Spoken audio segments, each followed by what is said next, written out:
gigantic show for you guys today. Okay, well, there's in the second hour. Should men be given credit for the gold medals of women? Drums. Okay. Secondly, and Silicon Valley entrepreneur hits his girlfriend 117 times. Threatens to kill her 4 times, smothers her with a pillow to the point where she can't breathe. Did he get away with it? Buckle up. Buckle up. That's the second hour. First hour, I've got lots of Trump madness. He's got new economic proposals in a new speech. I've got a Loser Donald segment for you. I've got Roger Ailes, more revelations. And finally, Tanteros.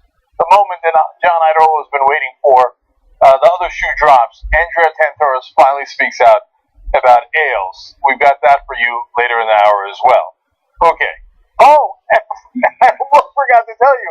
And we have a new candidate. We have a new Republican candidate.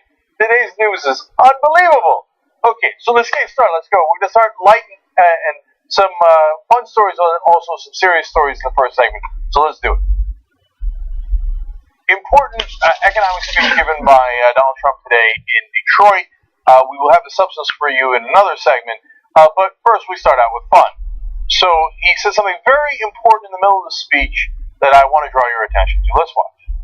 And cause trillions in new dollars and wealth to come pouring into our country. And, by the way, into cities like right here in Detroit. I've always been in favor of titties, like right here in Detroit. So, of course, this immediately spawned 1,000 memes. I'll just share one with you. No, the video.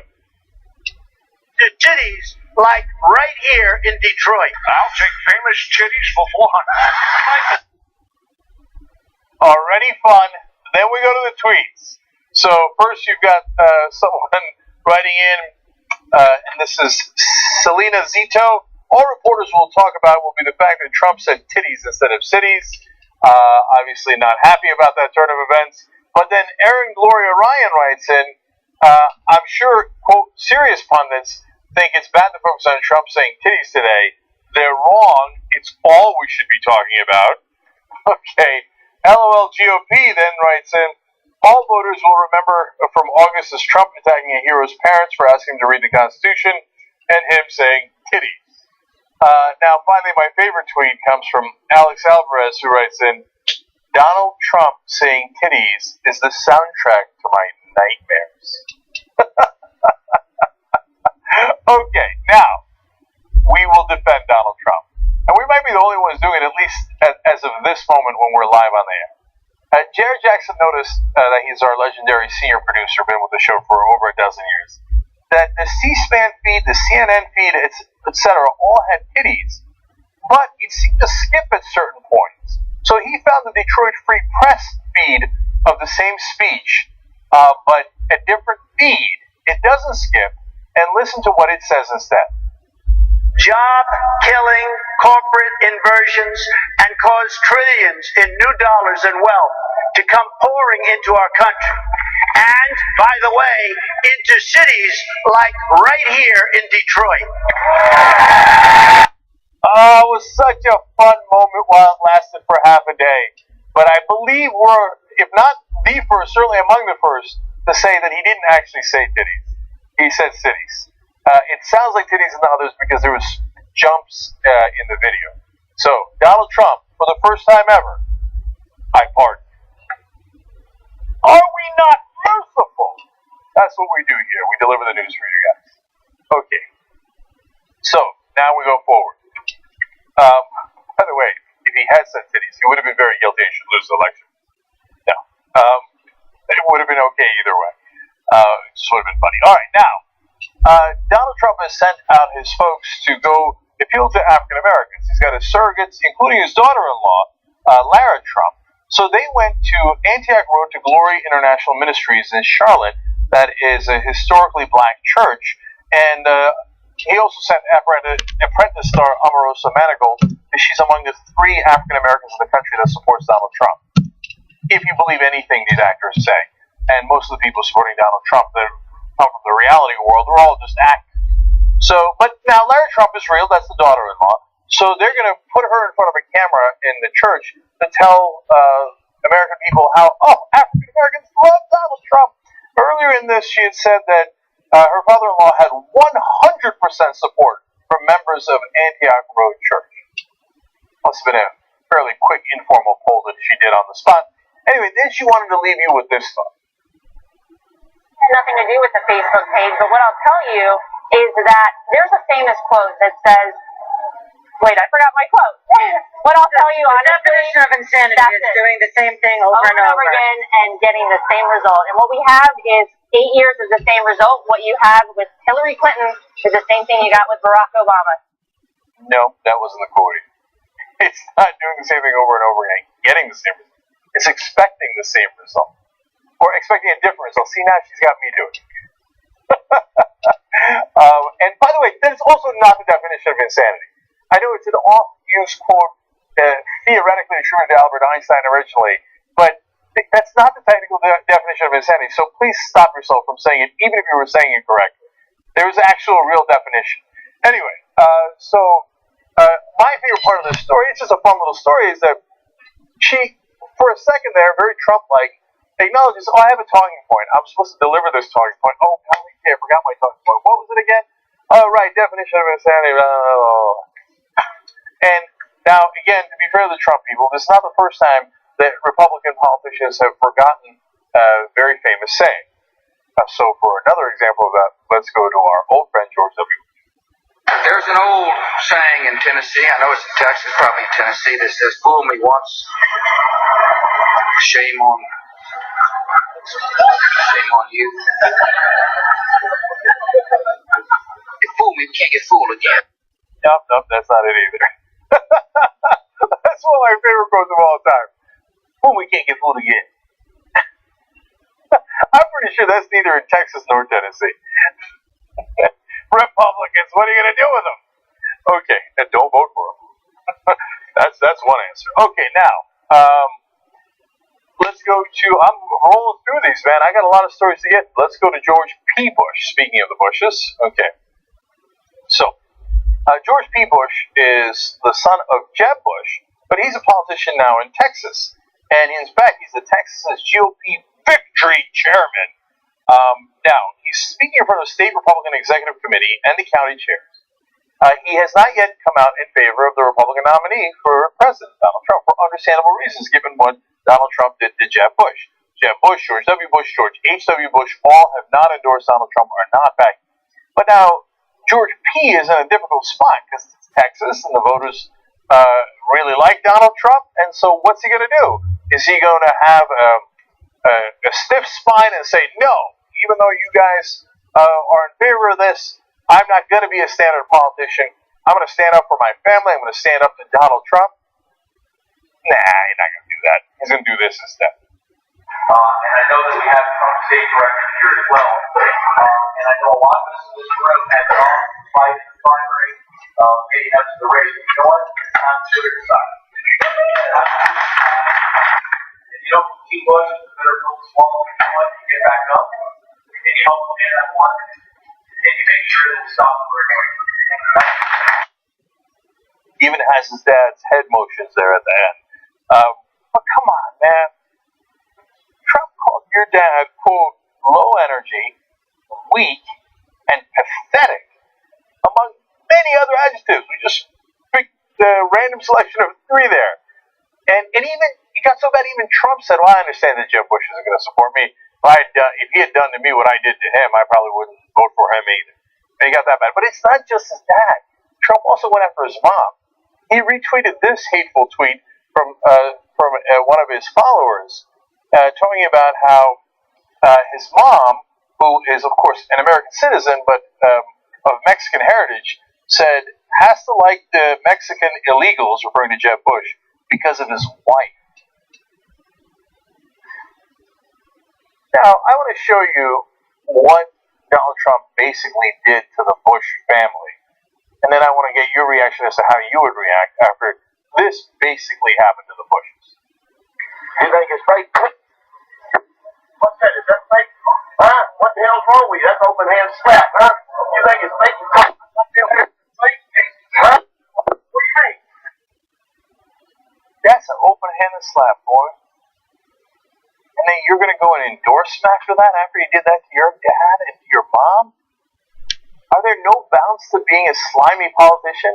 Apparently the answer, and certainly in Texas, is no, there are no bounds. Now, it got so bad that I'm going to show you what happened inside the Bush family now that George P. Bush has taken charge. Now that it's his new political career they're cultivating. This is what they did to their dad afterwards. That's it?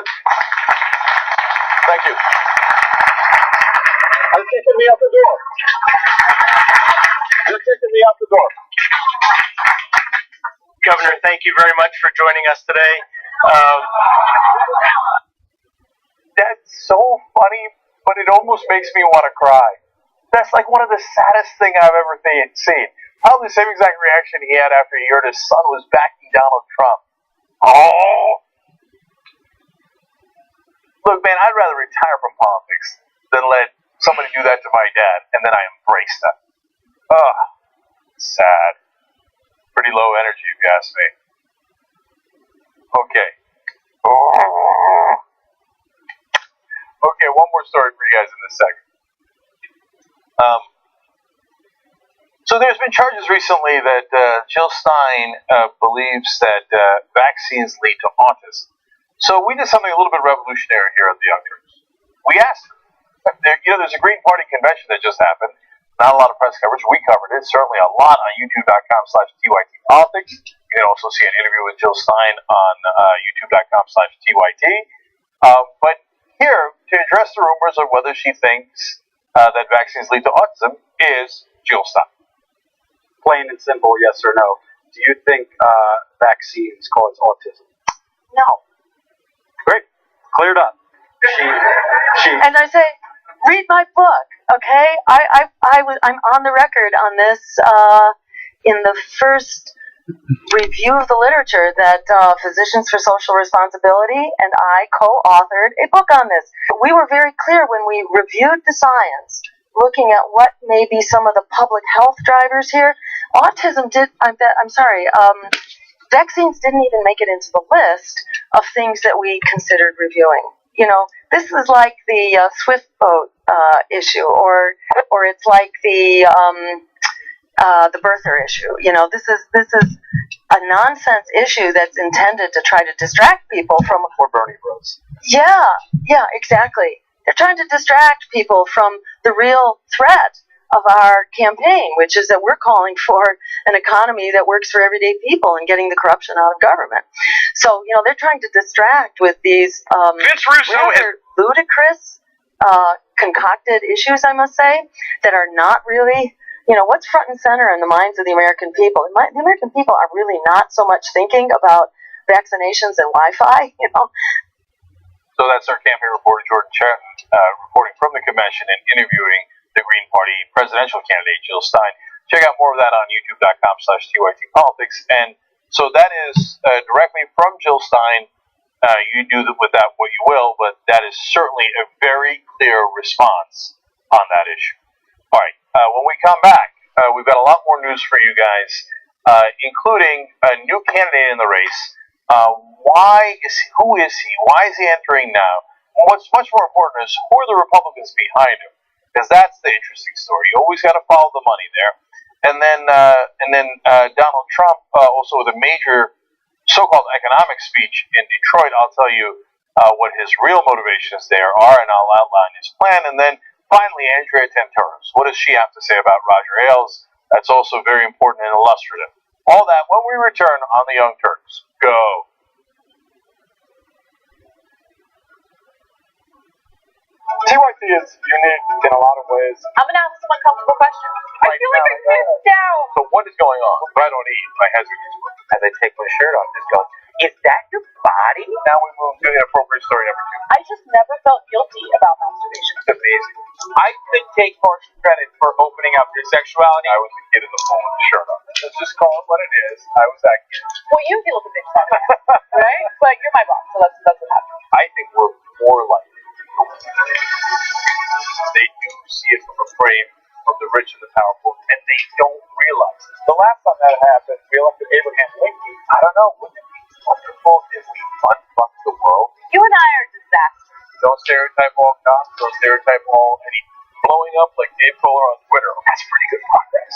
I didn't know you could leave positive comments. It's a very few ideas. They do a whole bunch of depressing stuff. So that at the end I can give you winning is, in terms of change and positive change, is not just possible, it's inevitable. Great time to be alive. Let's burn this mother down. That's what we're gonna say? Fuck it, let's go do it. That's why I thank you guys for being members. Because together we got their attention. Thanks for tuning in, and as always, stay strong.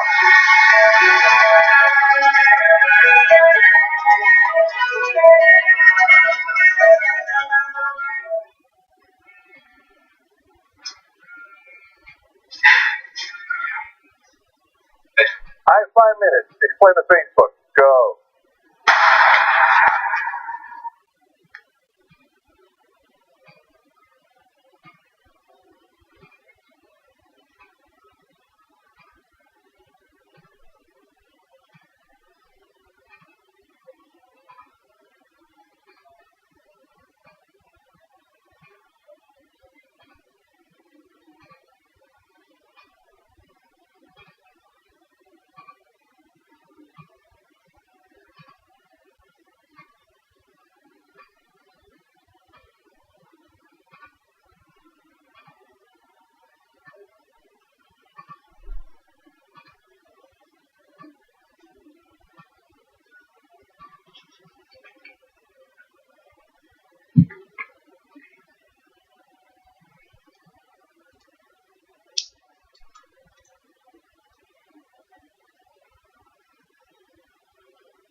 Turks, some quick tweets. John Connor writes in, 76% of all quotes are made up on the spot. That was attributed to Abraham Lincoln.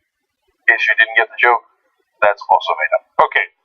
The mathematician writes in, oh my God, the next generation of Bushes has already arrived in American politics. I thought we had more time. Nope, they're already here. They live among us. Smooth writes in, anyone goes after my parents like that, I'm more likely to attempt to ruin their life rather than help them win anything. On the Jill Stein issue, Sean Ferris says, this is like the chair throwing scandal. Christina says, I would take Jill Stein and the Green Party seriously if they worked to help build their party during the midterms.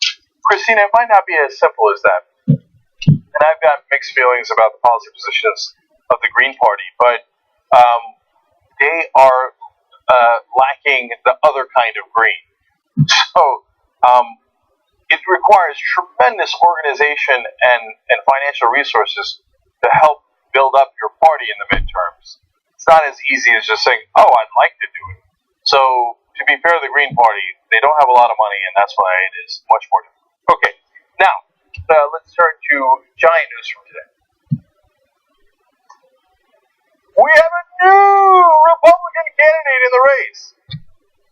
We have to see if this becomes a giant deal, and if he's taken seriously, and if he winds up having a chance to win at least one state, let alone some states. But apparently he's backed by some significant money.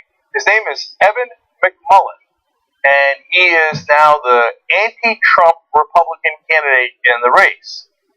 Now, you must be wondering the same thing everybody else in the world is wondering. Who the hell is Evan McMullin? Well, he's the anti-Trump also in that he had, at the time of the announcement, 135 followers on Twitter.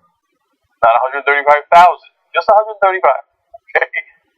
His friends barely know who he is. So let me tell you who he is and why, more importantly, he's in the race and who's backing him, because that will determine everything. So, he's a graduate of BYU. That's very relevant, but I'll get back to it at the end and I'll tell you why that's relevant. He's also a graduate of the Wharton School of Business, MBA. So is Trump. Apparently that's a prerequisite to run as a Republican. They reached out to me, but I turned them down. Anyway, CIA veteran, and that's the majority of his work career has been in the CIA. He has also been recently the House Republicans' chief policy director, so worked on policy, but also very tight with the very conservative House Republicans. He worked with the United Nations, but don't get the wrong idea in figuring out how to, it's not fair to say block refugees, but on whether to admit refugees into different countries. And then finally, the most important part, former Goldman Sachs employee. And as you look at that track record, I mean, it is a perfect sausage, or if you will, donor kebab, that you would put together if you were Republican donors. You're like, sprinkle a little military-industrial complex in there, a little bit of the intelligence agencies, secret connections, we'll put something globalist in there, and then finally, of course, a healthy smattering of banker. So, and it's almost like they made him up out of whole cloth. Here's a guy who did not exist in the public eye at all, never run for public office, hasn't been on TV as an expert or anything, very young, unmarried, is followed by no one at all. They're like, how do we get a guy who will serve all of our interests? You almost have to look through almost the entire 330 million people in America to find one. But that's why I always tell you guys, the donors can always find somebody that they're going to back. And so Trump didn't work out, so now they got a new guy that they're going to throw in there. Now, let me tell you what McMullin says he's running it for, and then I'll tell you what he's actually running for. He says on his new website, evanmcmullin.com, that started literally today, millions of Americans, he says, are not being represented by either of these candidates. Those of us who care about the strength of the military and intelligence services find little to embrace in either Trump or Clinton. Now, that's theoretically why he cares to run, they claim. Now, in reality, you can argue with that. Hillary Clinton is, if anything, too hawkish. And there's a lot of people in the military and the intelligence agencies that like Hillary Clinton a lot. Some defense contractors would like even more money directed their way. So maybe they have a slight issue with Hillary Clinton. They all have issues with Donald Trump because they don't know which direction he's going. And he says finally, just as the American Revolution required men and women devoted to liberty and freedom to stand up and be counted, this moment calls a new generation to the same sacred task. With that in mind, I have decided to pursue the cause of American renewal and the presidency of the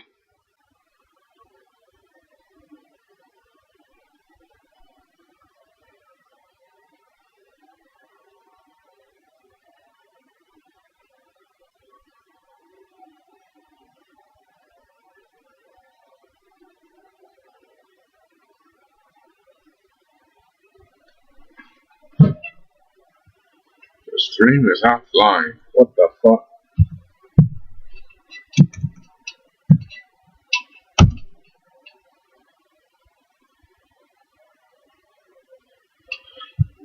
Yeah.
Loser Donald segment.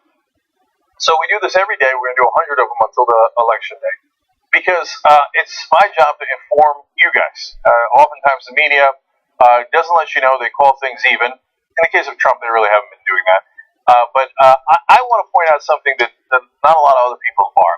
Not that he's just a bigoted or he's crazy or he's unstable, but the fact that he really has never wanted anything in his life. He's been given his daddy's money, and he has oftentimes wasted it, gone through many different bankruptcies. The reason I point this out is because if you make him president, this is a dangerous set of characteristics to have. He's an egomaniac, and when pressed on the fact that he keeps losing at everything, he lashes out in wild and crazy ways. So today's edition of Loser Donald focuses on all the different lies that he tells. And there's a reason why he tells those lies, to cover up for his insecurities. Again, a very dangerous trait for the President of the United States of America to have. So first we go to the historians, but you'll see a lot of Republicans here as well, quoted here. Douglas Brinkley, very well-known history professor, says, in American history, we've never had a major presidential candidate who fabricated facts with the regularity of Donald Trump. He just simply makes up things. Now, later we'll have evidence of that for you guys in terms of exact facts. But first, Huffington Post gives you a list of things he's made up just over the last week, basically, very recently, let alone the incredible laundry list of his career.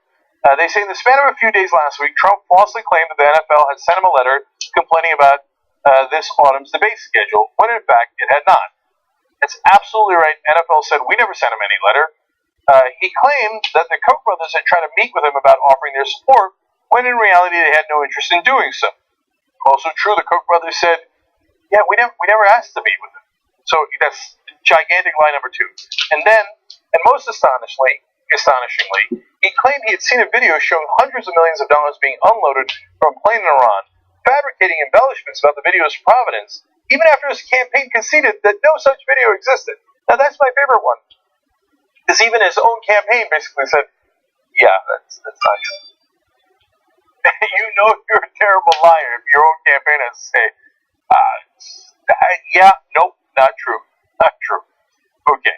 Now we go to another professor, government and sociology professor, Skopol. He says, Trump lies constantly and shamelessly. I do think he is in new territory. Okay, now those are historians and professors. Let's go to Republicans now. A Republican official, unnamed, says, what can I say? We nominated a fabulist. There's no defending it. Fabulist. Not that he's fabulous, but that he makes up fables. Okay. Now, back to the historians. Adam Gutsuzian says, I can't think of any presidential candidate, Republican or Democrat, in recent American history who wasn't accused of lying. It's the nature of the job, almost, to skew facts toward a political end. But Trump lies more frequently and on a larger scale. Most important, even when confronted with contrary evidence, he still insists that he is right. It is a special kind of delusion. I can't agree with this historian more. I think he's got it exactly right. There's a lot of other historians and people in the press are reluctant to say that politicians lie. We are not. Yes, almost all the politicians lie. I show you those lies on a regular basis, day in, day out. But Trump is a special breed with such shamelessness.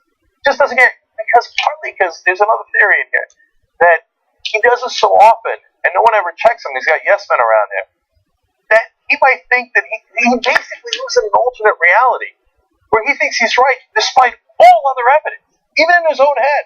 All right, now, let's go to the evidence, because PolitiFact decided they were going to actually test, as that's their job, the merits of his different claims. And you'll see Hillary Clinton also had a number of prevarications. So this is their analysis. Analysis by PolitiFact showed Trump scoring the worst among the major party candidates running for president this election, with 77% of his checked statements rated as false.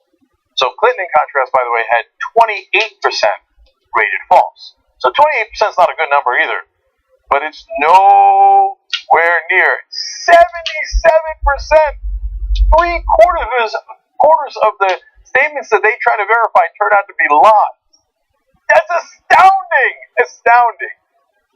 he's winning with the lies. He's number one in lies. Number one. Okay. And now we go back to another Republican, California RNC member and fundraiser for Donald Trump. This is a fundraiser for Trump. Sean Steele says about Hillary Clinton, she's a far better liar. The quality of her lie from Hillary is on a much more sophisticated level. In other words, our candidate's a knucklehead. He can't even lie in a sophisticated way. Just blurts out something that's obviously not true, and then he gets caught at it. Idiot. But anyway, would you like to donate money to him? Okay. Now, we go to the back of the Huffington Post, because I think that they really nailed it here. Trump's need to invent facts about his own success appears to be a trait associated with narcissistic personality disorder. According to mental health professionals who have studied his public remarks, with the possibility that the malady may be antisocial personality disorder, formerly known as sociopath. That's the thing. He does it with no regards and a disconnect from reality that makes you think, this guy might be a sociopath. No, really. And I know the psychologists and psychiatrists out there will yell at us and say you can't do that from the, without actually analyzing him and having him be your client. But look, it's not like we're going to have access to his mental health professionals. I'm sure he doesn't go to any anyway, otherwise he wouldn't be in the mess that he's in now. And then when you ask his doctors, remember his doctor had that fake note when he first started saying he's in the best health of anyone who would ever become president. How the hell would you know that? You know Trump wrote the note. No, the guy's, he's really disconnected from reality and lacks empathy. That's part of why he tells all those lies. He thinks, okay, I don't care what your reaction to my lie is. Okay, he's an unbelievable guy. Finally, we end with a GOP consultant. He says, for Trump, truth hasn't mattered for decades. So when it does matter, it's too late to change bad habits. Because for all these years, as I've shown in other Loser Donald segments and we'll show going forward, every time Donald Trump goes to a lie. So, he's taking over a new route with the Trump planes that he's got. He says that the other companies running that same route have safety problems. It's not remotely true. And it's a dangerous thing to tell the American people that their planes are crashing. They were no planes crashing. There's no record of that. Who cares? I make it up. People sue him.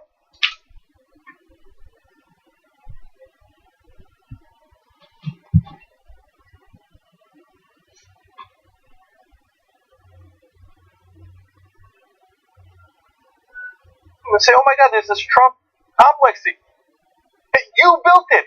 You told investors to follow you into these complexes. Who cares? That's your problem. That's not my problem.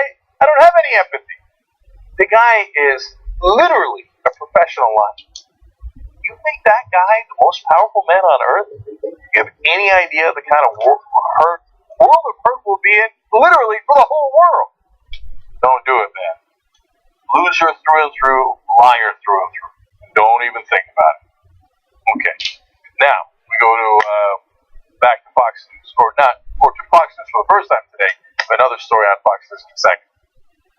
Okay. So a while back, I had told you guys that when I was at MSNBC, I had given an interview to Alternate, I believe, and I talked about how I was going to be Fox News. NBC's PR department called me in and said, Cenk, don't do that. I said, okay, why? Because it's going to be embarrassing if I don't. No. They said, we're worried about you because Fox News investigates the other hosts from other channels and executives, by the way. And they have this thing called the Black Room. Now, to be honest, I don't remember if they called it a Black Room in that particular meeting, but they alluded to it. They even explained where it was in the building. And part of the reason they knew was because a woman had just come over from Fox News and now was working at NBC, and she knew about it. Well, it turns out it is called the Black Room. Gabriel Sherman, in more great reporting in New York Magazine, tells you all about it. He explains that in the beginning, he quotes a Fox executive as saying, nobody asked questions about it because, quote, it was the culture, you didn't ask questions, and Roger wouldn't entertain questions. So, now that Ailes is gone, they've lifted the rock, and they're seeing all the different worms and bugs that was hiding beneath it. Now, he paid off a lot of the sexual harassment claims out of this discretionary budget that he was using. But once they started looking at that budget, they're like, wait a minute, what are all these other things in the budget? Well, that's an interesting story about the Black Room. So Ailes was also able to use portions of the Fox budget to hire consultants, political operatives, and private detectives who reported only to him, according to a senior Fox source. Now, they go through some of the names, and let me give you one of them. They say one of the consultants, Bert Sullivan, ran negative PR campaigns against Ailes' personal and political enemies out of Fox News headquarters, a source said. Now, again, this is Sherman with excellent sources throughout this coverage of Roger Ailes and Fox News. They go on to explain, according to one highly placed source, Sullivan worked out of what Fox insiders called, quote, the Black Room, an operation Ailes established around 2011 to conduct PR and surveillance campaigns against people he targeted both inside and outside the company. Now, that's exactly what I'm being told by someone who just came over from Fox News. Hey, they have these operations that they run against people that they view to be competitors. That was the year 2011 when I was at MSNBC. So, and there they are again. And at the time, I didn't know they were running it against people inside the company as well. So that's a new revelation even for me. So they explained the Black Room was located on the 14th floor of the News Corp building at 1211 Avenue of the Americas, a quiet part of the office that housed Fox News Latino and some marketing and promotions employees. So they put this operation there. Let me now tell you about some of the people involved in the operation. Fox employees Ken LaCourte and Jim Pinkerton, they even have Pinkertons here, veteran political operatives who worked with Ailes since the 1980s, also worked with Sullivan, the source said, adding that Ailes' personal lawyer and Fox contributor Peter Johnson Jr. advised the team. Now, you'll see that sometimes these guys are on air, like Peter Johnson Jr. Bo Dietl comes into the story. You've seen him on Fox News on air. Part of the reward is financial. Perhaps part of the reward is, hey, if you play ball, and this is the same pattern that he did with his sexual harassment. If you play ball, you get to be on air, you get to have good money, you get to have some degree of fame. If you don't play ball, you're removed. So, of course, Peter Johnson Jr. vigorously denies all of this, but understand a lot of the links are coming from the investigation itself. Now that News Corp, which is the owner of Fox News, is doing this investigation, well, they've uncovered all this stuff, and they still have some back and forth with Roger Ailes. These leaks are probably coordinated and very unlikely to be false. It's not some malcontent. It's not a former employee who's disgruntled. No, it appears to be the organization itself saying, oh, it wasn't us. Look at all the stuff we're uncovering that Ailes did and that we're trying to clean out now. Already 5 employees that were working for Ailes personally, but were shown as working for Fox News, have been removed. They've been taken out of the building, presumably fired. Okay? So now, let's tell you about who they were targeting in these campaigns. We don't know all the names yet, but we do know some. Targets of the campaigns included journalist John Cook and Hamilton Nolan, who have aggressively covered Ailes for Gawker. According to one source, private detectives followed Cook around his Brooklyn neighborhood, and Fox operatives prepared a report on him with information they intend to leak to blogs. According to the source, one proposed line of attack claimed that Cook, whose wife, Slate News director Alison Benedict, is Jewish, was anti-Semitic. Now, I hate that they have to even mention that his wife is Jewish, because the charge of anti-Semitism there is completely made up out of whole cloth. And it's actually a fairly common charge that they use to smear people. But they're trying to explain to you here, no, he's not, this is a smear, he's not actually anti-Semitic. The 2 most common smears you'll see is that one plus some sort of sex charge. So often you can get them on sex. Now, this is, yes, oftentimes projection from people. Remember, Roger Ailes worked in the deeply anti-Semitic Richard Nixon campaign, and he was their communications guy. So, I mean, I don't know Roger Ailes' whole history, and I don't want to get into all that. I'm just telling you that there's oftentimes with Republicans, conservatives projection on the issue of sex. The guy's doing massive sexual harassment of dozens of women now that we find out, but oftentimes the smear will be related to that against their opponents. So, now more on who they targeted. Fox operatives also targeted Joan Lindsley, the former editor of Ailes' local newspaper, the Putnam County News and Recorder. In April 2011, Lindsay had a falling out with Ailes and quit the paper along with 2 co-workers. Ailes assigned private investigators to follow Lindsay and Putnam County. Around Putnam County. There's a whole heap of details about that story, but you can actually find that in a video we did years ago about that story, because that was already uncovered. And what I was saying at the time is, a guy who does this with a newspaper that he runs in a local area of New York, he's not going to do it at Fox News? Of course he's doing it at Fox News! And at the time when I told the earlier story, when we covered that Putnam County story, people were like, oh, no, he wouldn't be doing it at Fox News. Based on what? Of course he would, and of course he did. So, now, finally, Sherman turns to an investigation they were doing of him, because he wrote a big book about Roger Ailes. They were not happy with Sherman at all. So he explains, according to his sources, I was also the target of an operation, he says, a source told me.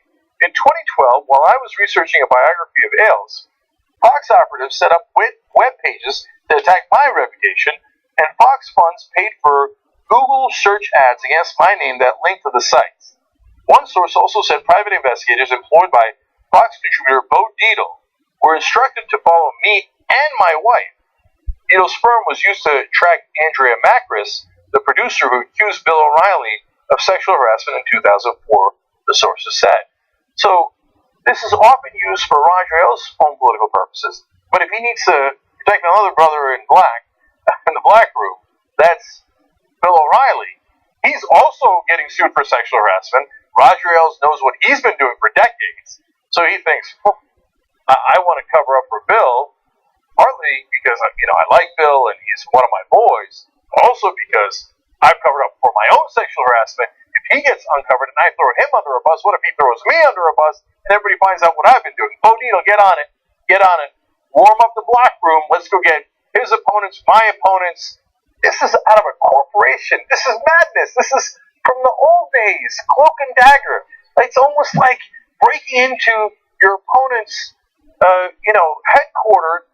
Oh, right, like Watergate. Who was part of Nixon's administration? Oh, right, Roger Ailes. Okay, I can't believe it lasted until 2016.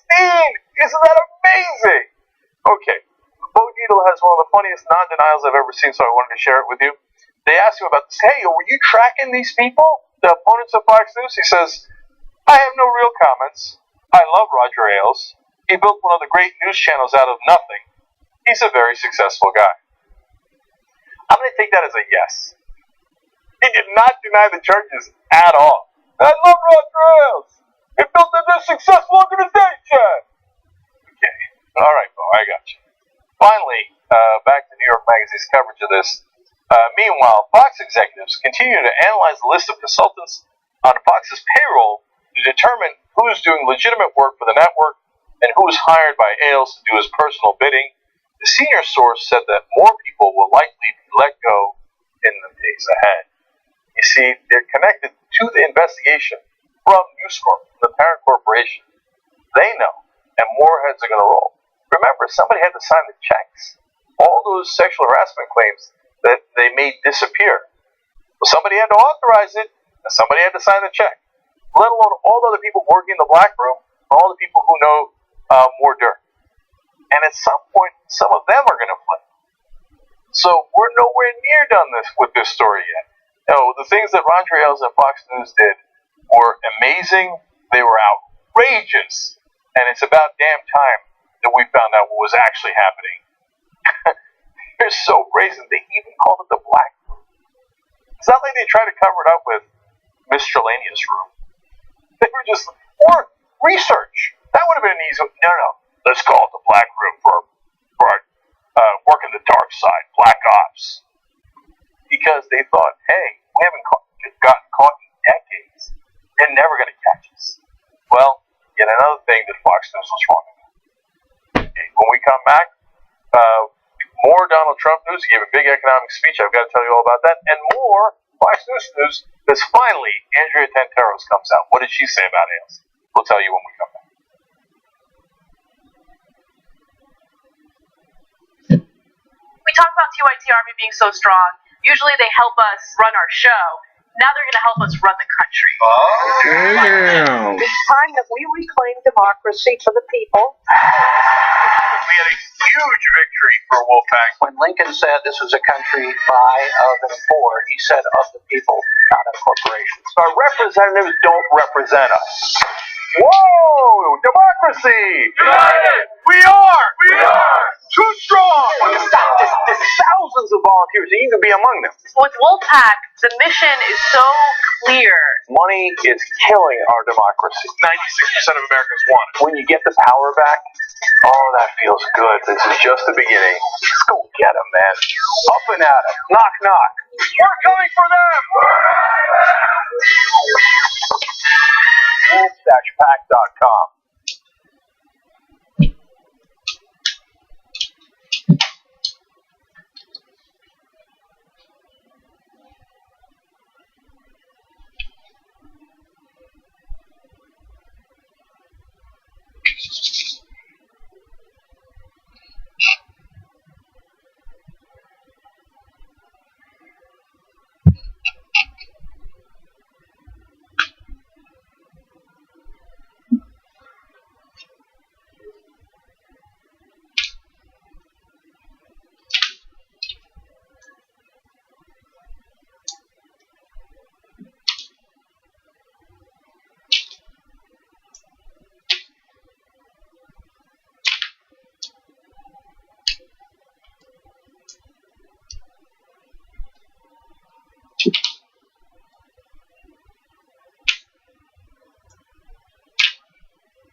Back on the Turks, Noma can ask, so what percentage of Fox News is going to jail after this?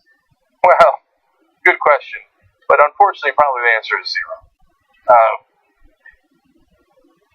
The bad guys almost always get away with it. I mean, look, Ailes, finally, after all the stuff that he did, they fired him, by the way, with a $40 million exit package.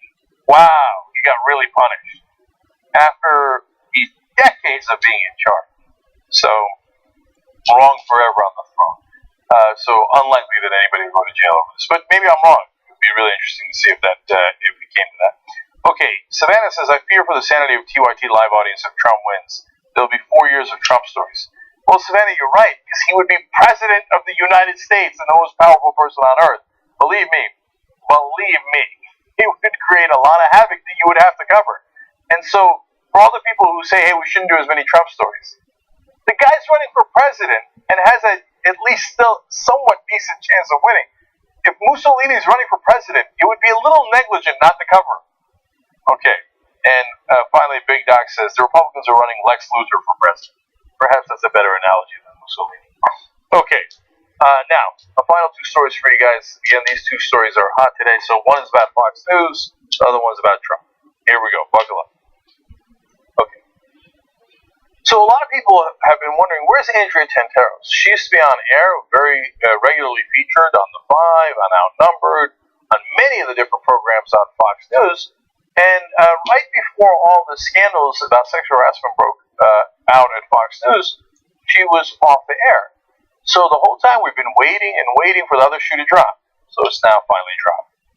So again, New York Magazine explains.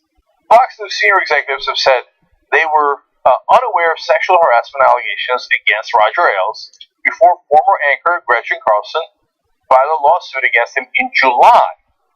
But those claims are now being challenged by Fox host Andrea Tantaros, who says that she complained multiple times to senior Fox executives in 2015 about Ailes' inappropriate sexual behavior towards her.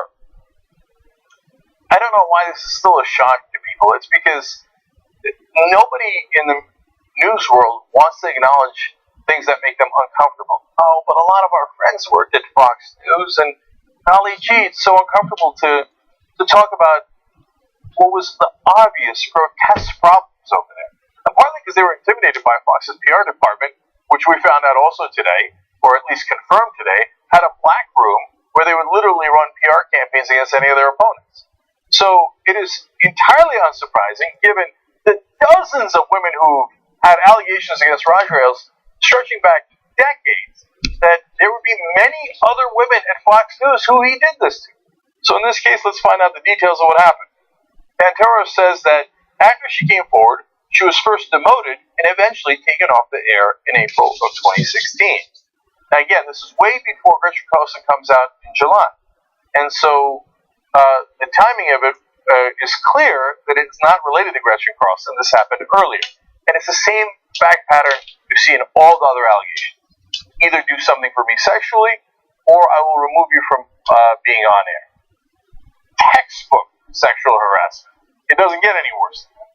So now, she explains, through her lawyer, Judd Burstein, Tantaros says that both she and her agent told Fox Executive Vice President Bill Shine, Senior Vice President Suzanne Scott, and General Counsel Diane Brandy about episodes of Ailes' alleged harassment.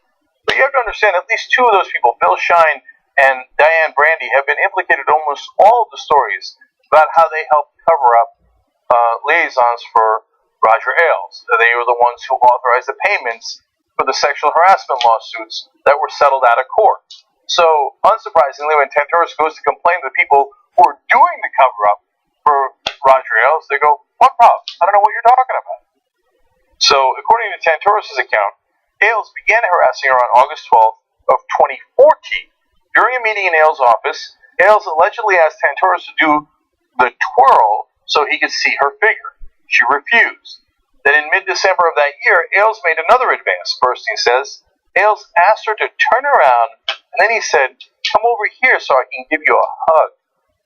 Now, some of you guys who don't understand sexual harassment will go, "Oh, what's the big deal? He just wanted to see her body a little bit, or maybe he meant something else by it, or he was just going to give her a friendly hug." No, but that's because you haven't seen the fact pattern in almost every other Roger Ailes case, the ones that we covered on the show that were uncovered recently. He always starts with, "Let me see your body," then he goes to a hug, then oftentimes he will, it's a crass way of putting it, but slip them the tongue. The reason I say it that way, because that's literally what he does. He forces to kiss them. And there's been stories of the people who have advanced his rejections, or rejected his advances, I should say, at different stages. Some say no in the beginning, some say no after the uncomfortable hug, some say no after showing their body, some have had him kiss them and then they recoil and run away.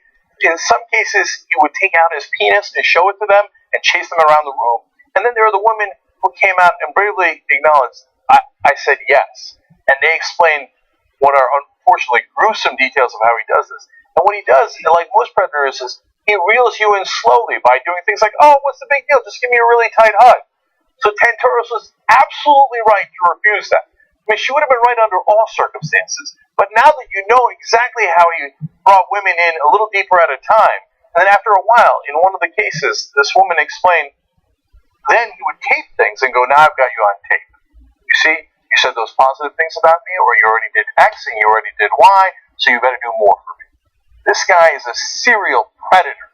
He's done this for a long, long time. So Tantoros was absolutely right. So in February of 2015, Tantoros was pulled off the 5 p.m. program, The Five, and demoted to working full-time on the midday show, Outnumbered. In February of 2015, according to Burstein, Ailes allegedly harassed Tantoros again in his office, asking about her workout routine, does her body, quote, look good, and mentioning that she must, quote, really look good in a bikini. And yet another detail that fits all the previous fact patterns. Now, look, I just demoted you, but I think you'd look really good in a bikini. Show me your body, because maybe you can get back up to where you were. Your job might depend on it. Or if you don't play ball, you get taken off the air completely. In fact, on April 30th of 2015, Tantoros filed a former workplace harassment complaint about Ailes to Shine, Burstein states. The following day, Burstein says, Tantoros met with Shine to further discuss her harassment claims. Shine allegedly told her, quote, Roger is a very powerful man, and that she should, quote, not fight this.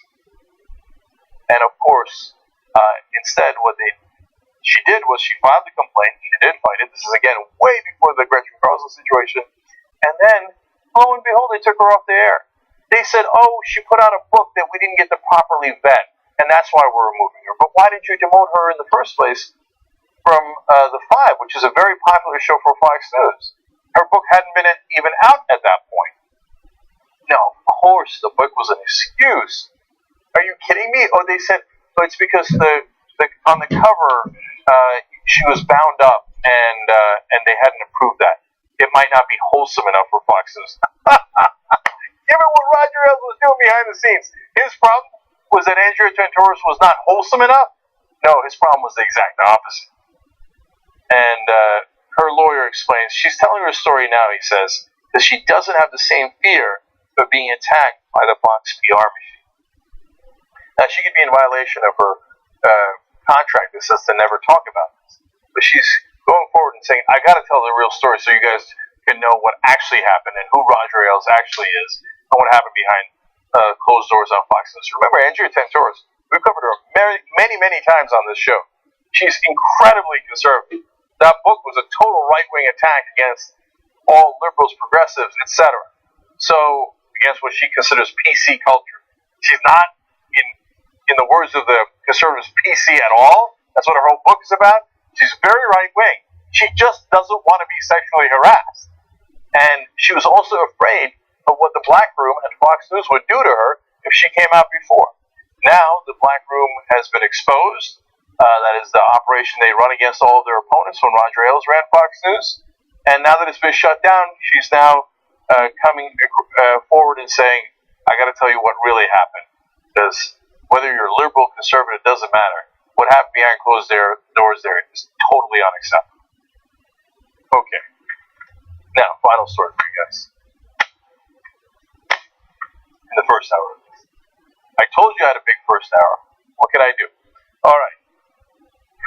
Today, Donald Trump gives a major economic speech in Detroit, and he mainly stuck to his script, which is a major accomplishment for him.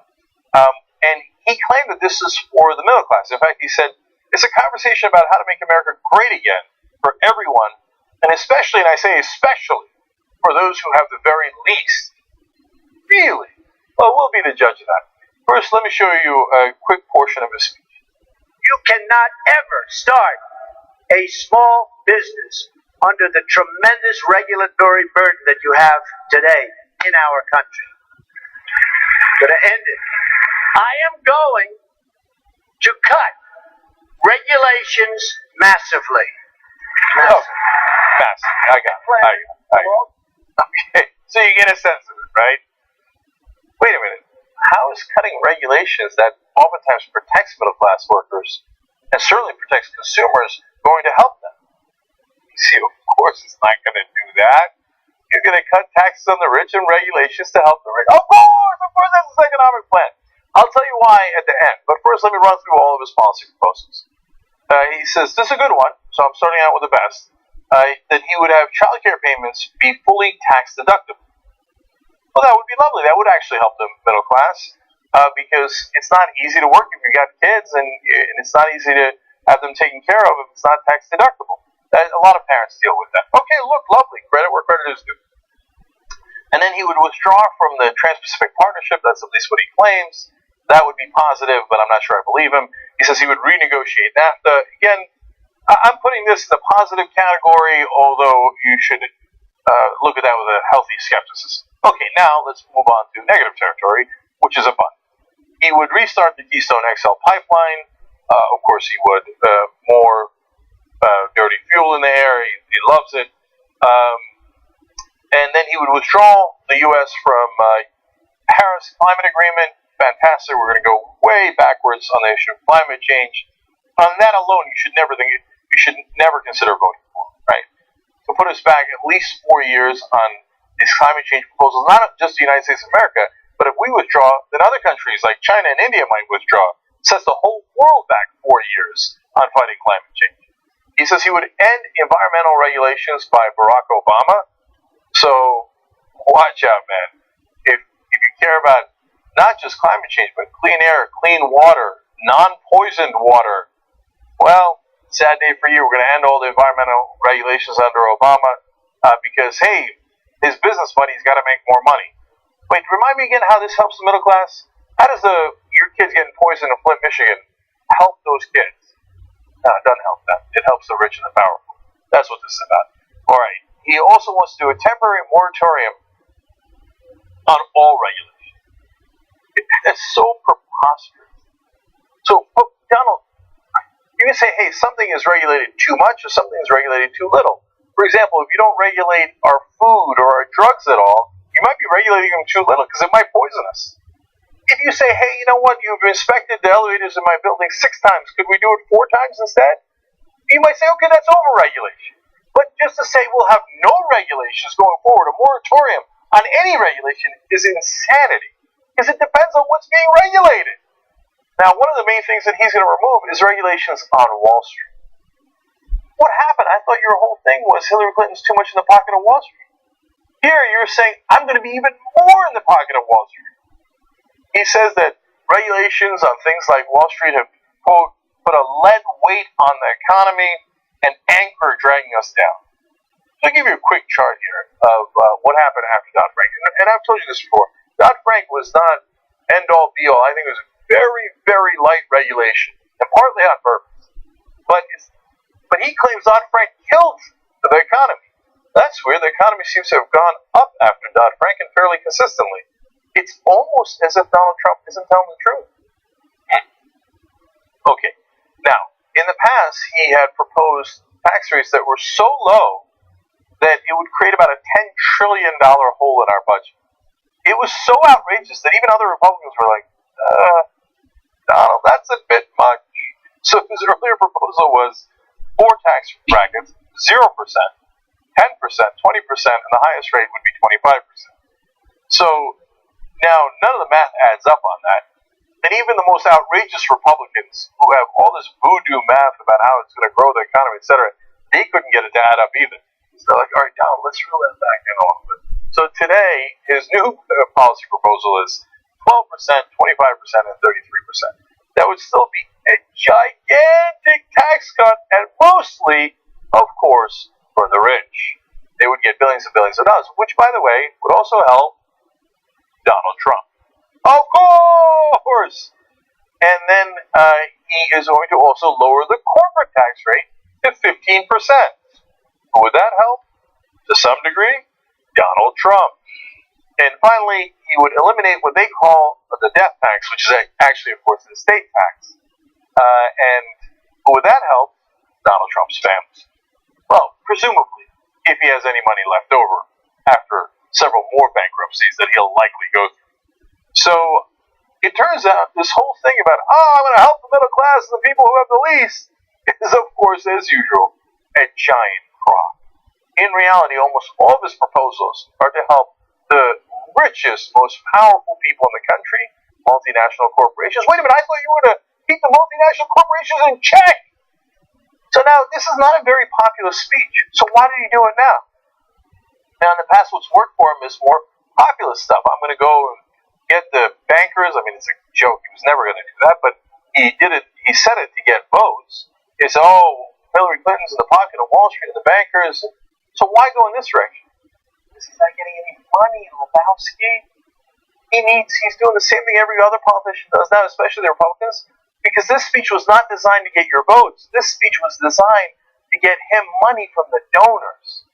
And some of those donors have already bailed. They've already put out another Republican candidate. Nixon basically trying to stop the bleeding, going, no, donors, don't worry. You know what? I'll be better than any other Republican kiss ass. I'll get rid of all regulations. I'll take corporate tax rates all the way down to 15%. What else do you need, Daddy? What else do you need? So this is Trump sucking up to the Republican donors. That's what this speech was about. Now, let's see if the money pours in and it accomplishes mission. But I'll tell you what, this is not the way you run a populist campaign. So he's never going to outrace Hillary Clinton anyway. She's got more money and she will have more money than him. So I think this was actually a huge error for Donald Trump. He would have been better off giving a fiery speech after talking about how he was going to go after the rich and the powerful and pretending to be progressive, pretending to be populist. That's a much better political strategy at this point. But a lot of the Republican strategists and consultants and establishment figures have won him over, and they convinced him, Donald, you need the money. And part of the reason they convinced him of that is he's tired of spending his own money. He's thinking, wait a minute, I was supposed to make money out of this thing, not lose money. All right, fine, donors, what do you need? What do you need? I'll give it to you. Just like any standard politician. So that's what this speech was about. All right, I'm way over time. What are you guys, crazy? I gotta go. Now, when we come back, is it true that if a woman wins a medal, that the announcers are going to give the credit to her husband anyway? Oh, right. Okay, come right back.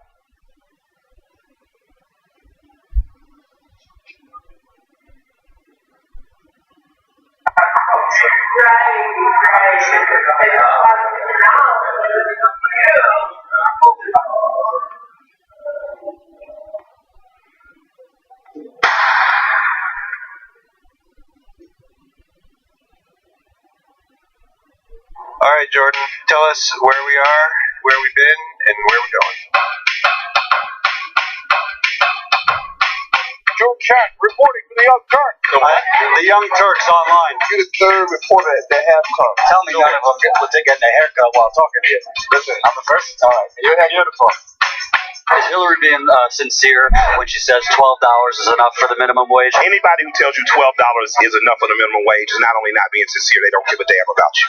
No bank is too big to fail, and no executive too powerful to jail. She is pretty dead set on protecting big banks. And we're tired of money in politics, and we're tired of the corruption. Do you think it would really be better for liberals if all the money from the banks went to Republicans as opposed to just 80%? When do we actually decide to make a change as a people? Bernie Sanders already said, oh, he wants a revolution. He wants a revolution. Well, I don't really want a revolution. I want a precedent. And you been a Ted Cruz fan all this time? No, I've been a Liberty fan all this time. It was a raucous event, if you've ever seen one. I don't want to be recorded. He's not going to tell us anything, so. He reminds me of like your drunk uncle at a wedding who gets up and starts talking and just loves the crowd. They're trying to ethnically cleanse white people? Well, sure they are. Weren't you white guy? In Dixieland, I'll take my stand.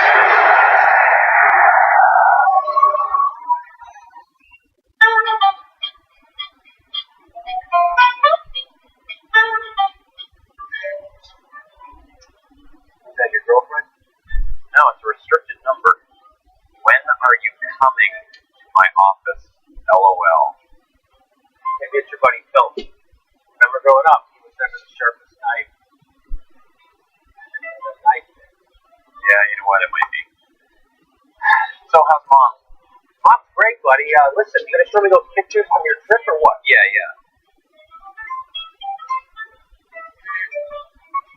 Why am I looking at a half-naked picture of the President of the United States? What? No, you're not. Let me see. That's it, buddy. That's it. That's got to be Photoshop. That's the President of the United States, and he's sexting someone. I got an idea. What are you saying? House of Cards and chill. What does that mean? It means basically like hooking up with someone dead. Okay. What? I'd like to see you do better. Bam. Will you be the POTUS to my POTUS? What? That means First Lady of the United States. Yeah. All right. How about I give you an LBJ until you're Warren G. Harding?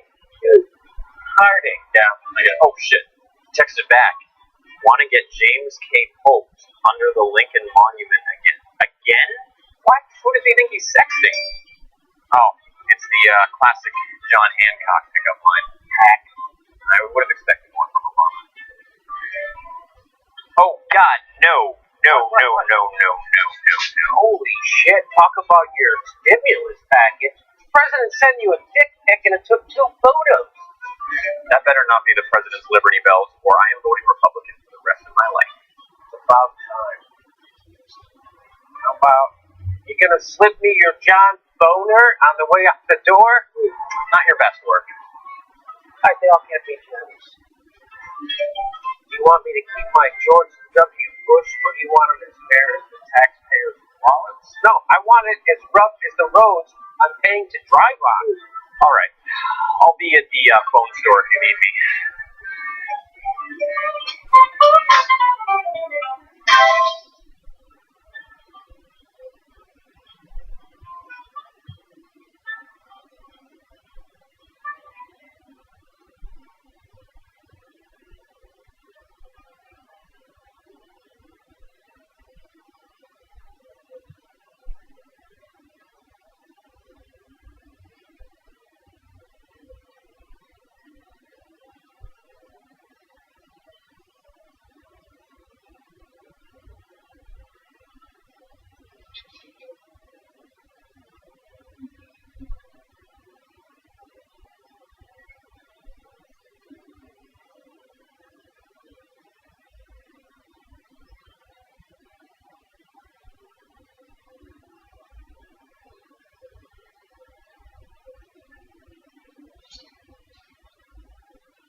Slice. Now let me read some tweets as usual.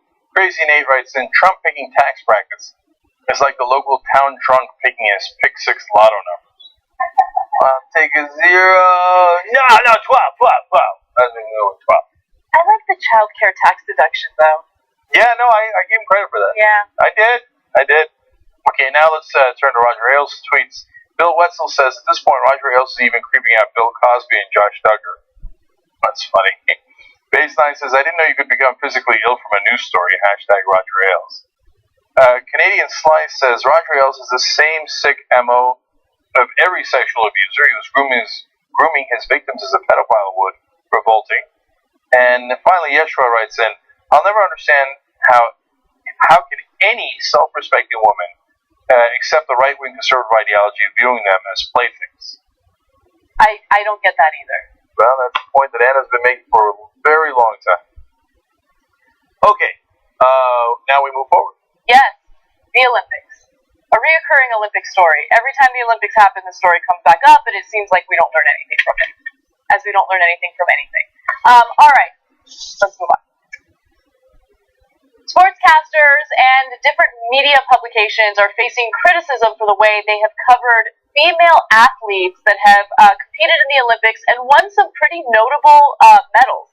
So the first instance is a Hungarian swimmer by the name of Katinka Hosszú, and apparently she just broke a record that's extremely, extremely difficult. It's her win for the 400-meter individual medley. She set a new world record on Saturday.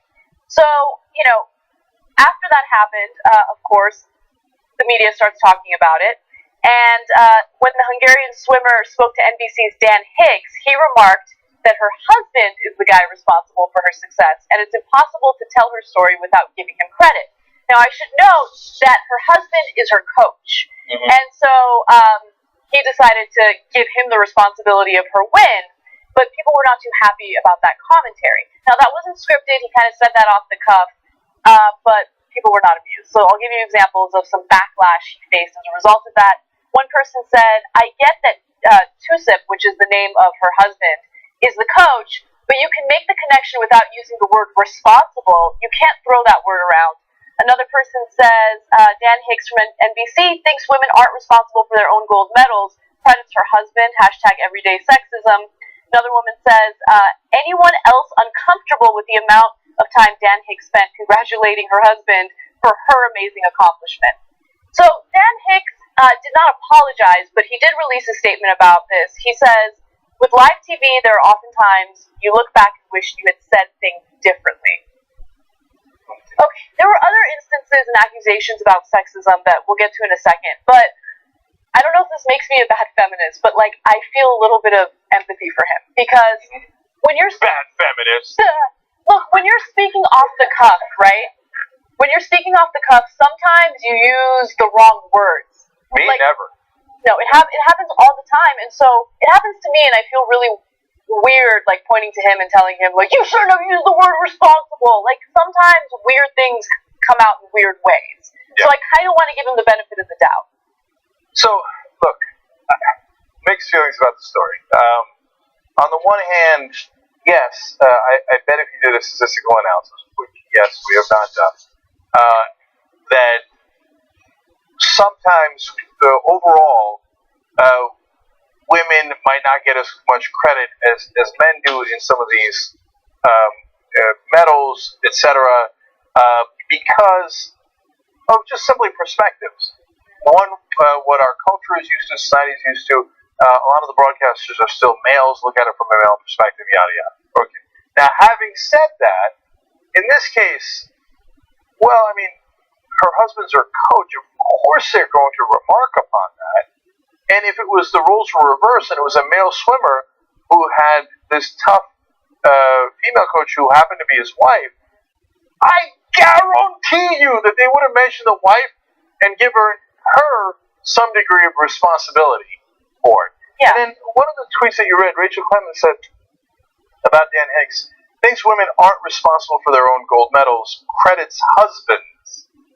No, but that makes it sound like whenever anybody wins a medal, Dan Hicks is like, no, it was their husband. It was their husband. No, in this case, it was one time and it was about a husband who is her coach. Yeah. And apparently, you read more into it, and to me, it sounds disturbing.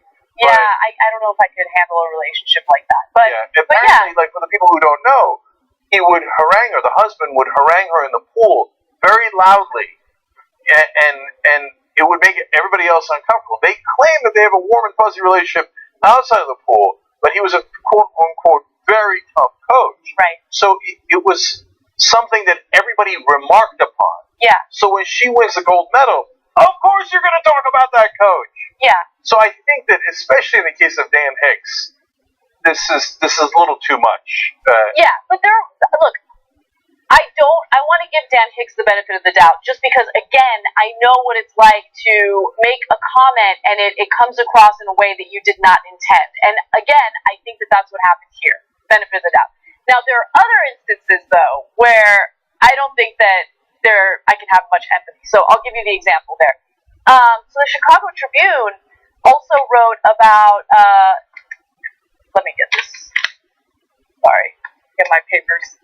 The Chicago Tribune also wrote about a female athlete who also won something. I'm obviously really bad about this. I lost my paper. You talk about something while I look for this. Sorry, guys. Was the explanation of a female athlete who won something. Okay, let me just go off on the Olympics if you give me time. No, let me be clear about something, okay? I am not interested in the Olympics whatsoever. So doing this story is a struggle for me. But nonetheless, I apologize. I had lost my paper. I want to make sure I get her name right. So the Chicago Tribune came under fire because of the way they had written their headline about Corey Codell-Urine. She's a bronze medal winning performance. She had a bronze medal winning performance in women's trap shooting. She's been in the Olympics 3 times. Both times she won. 2 times she won a medal. And apparently, the Chicago Tribune had written an article about her, and the tweet said the following: "Wife of Bears lineman wins a bronze medal today in Rio." They didn't even mention her name in the tweet, and then you click on the story that's linked in the tweet, and the headline doesn't even mention her name, right? And so, look, her being the wife of a Bears lineman is completely irrelevant to the story. In the Hicks story, well, the swimmer is married to her coach, and so I could see why he would bring that up. But in this case, who cares if there's a Bears lineman involved? Again, I can see that there's a male perspective written by a lot because most of those sports reporters are male. At the same time, I could even defend that. You know why? Because the guy's trying to connect it to something relevant to actual sports fans. So for an American sports fan, a Bears lineman is relevant. The rest of the Olympics are not. So he's like, oh, look, wait. This one's interesting. She's actually related to an athlete you give a damn about. So I don't know. I get it. You want more clicks, but it still takes away from what she achieved. Do you know what I'm saying? Right. And the other reason why I say that it's not just a male-female thing is because, coincidentally, over the weekend, I was reading up about a really successful Silicon Valley entrepreneur who died all of a sudden after he'd gone surfing, and he was beloved, and so I wanted to know, Jesus, why did he die, and just to find out more background on him, right? And every single story was, and his brother is a coach on some Olympic team, and he's leaving Rio, and blah, blah, blah, blah, blah, blah, about the brother. I'm like, it's not about the brother. The guy died, and he was like a really interesting guy that I wanted to find more about. Nope, I'm going to talk about the Olympics. See, they're both males, but it was like, no, I'm going to try to make this story more interesting by tying it somehow back into this Olympics that no one actually gives a damn about. Do you see what I'm saying? No. Yes, I see what you're saying about that. I don't really see the connection here, though. I feel like if people are interested in a written story about the Olympics, they're going to click on it, right? If they're not interested, mentioning a Bears lineman as the husband in the headline, I don't think is going to do that much to get people or convince people to click on that link. If anything, they've gotten criticism for the way that they've written it, and just name her, at least name her in the headline, right? Mm-hmm. It's like, oh, woman wins a gold medal. Anyway, Bears lineman, that's her husband. It's just, she's not defined by who her husband is. Yeah, I know, but I'm serious. They do that all the time. So, for example, for a very long period of time, I never got my name in a headline. What I would get is former MSNBC host. Because they're trying to get you to click on the damn thing. So they're like, you don't know who Cenk Uygur is, but he's a former MSNBC host. Click on this. Right? So in this case, if they put her name in, no one would click. They don't know who she is. So, look, that's why I say it's probably a combination of factors. It's hard for me to sit here as another male broadcaster and tell you, ignore this thing that women are bringing up. The male broadcasters have it completely right. But at the same time, there are extenuating circumstances here as to why they've written the things in the way that they have. Yeah. All right, cool. Okay. Anyway, stay tuned for the next sexism in the Olympics story 4 years from now. It's every 4 years, right? Yeah. Yeah. Well, no, now they switched it, right? So the summer and the winter alternate, so they're every 2 years. Oh. But the next time you'll see them will be in 2 years, but it'll be the winter. I will lobby to prevent us from covering that. Okay, you know what? Here, let's pause. No, let's not. There's more stuff. I know. Just real quick. So, okay, we doing the Olympic stories as it relates to other parts of culture and society. But I've got a note for the record. I'm done. I can't take the Olympics anymore. I can't watch a minute of it. Like, normally you put any kind of competition on. Some dude's dancing around a pole or something, whatever, right? I'll be like, okay, let's see who's going to win, because I'm a competitive guy. But now, I look at him, I'm like, like, why are you guys tumbling like that? That's how I feel when I watch football. Yeah. I mean, we enjoy it, but some people love it. Yeah. I know, and JR's bias, he ran track. So he's one of like the 7 people in America who care about track. Well, this is the thing. Actually, first off, the 2 things people do watch is track and gymnastics. Let's keep it real. Yes. So the track is one of the popular ones. But what you do is just find yourself, turn it on, go Saturday or Sunday, I just on the TV, I was doing 4 other things, just leave it on. When you keep hearing them doing the cyclist for 45 minutes, you have to look up. But something exciting is going to come on. Well, the cyclist was exciting, because that's the one thing I remarked out of the corner of my eye, because the one who was leading, like, fell off a bridge or something. She ran off the road. And so, all the reporters are so excited, like, oh my God, something exciting actually happened at the Olympics. Oh my God. Okay, like, somebody fell down. Ooh, that's a juicy story. Okay, right. So, but JR, you're right. The 100-yard dash, like some of the track events, yes. The fastest person in the world. A little interesting. Everything else, let's wrap it up. That one is the least interesting to me. It's not 9 seconds. Those guys are running. We can do better. You can have a longer attention span than 9 seconds to watch a track event. No, but then Usain Bolt does this, and it's fun. That's the only fun part. I would knock out 90% of the sports in the Olympics. Okay, fine. Random tirade. All right, let's move forward. Back in 2013, a Silicon Valley mogul was facing serious criminal charges in a domestic abuse case involving his girlfriend. Police obtained a surveillance video from his home showing him kicking his girlfriend 117 times and also attempting to smother her with a pillow.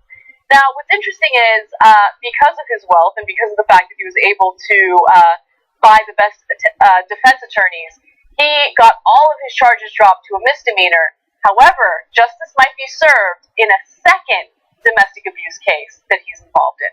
So the man in question is Garbash. Not Garbash, it's Gorbash. Sorry, Freudian slip. Sort of.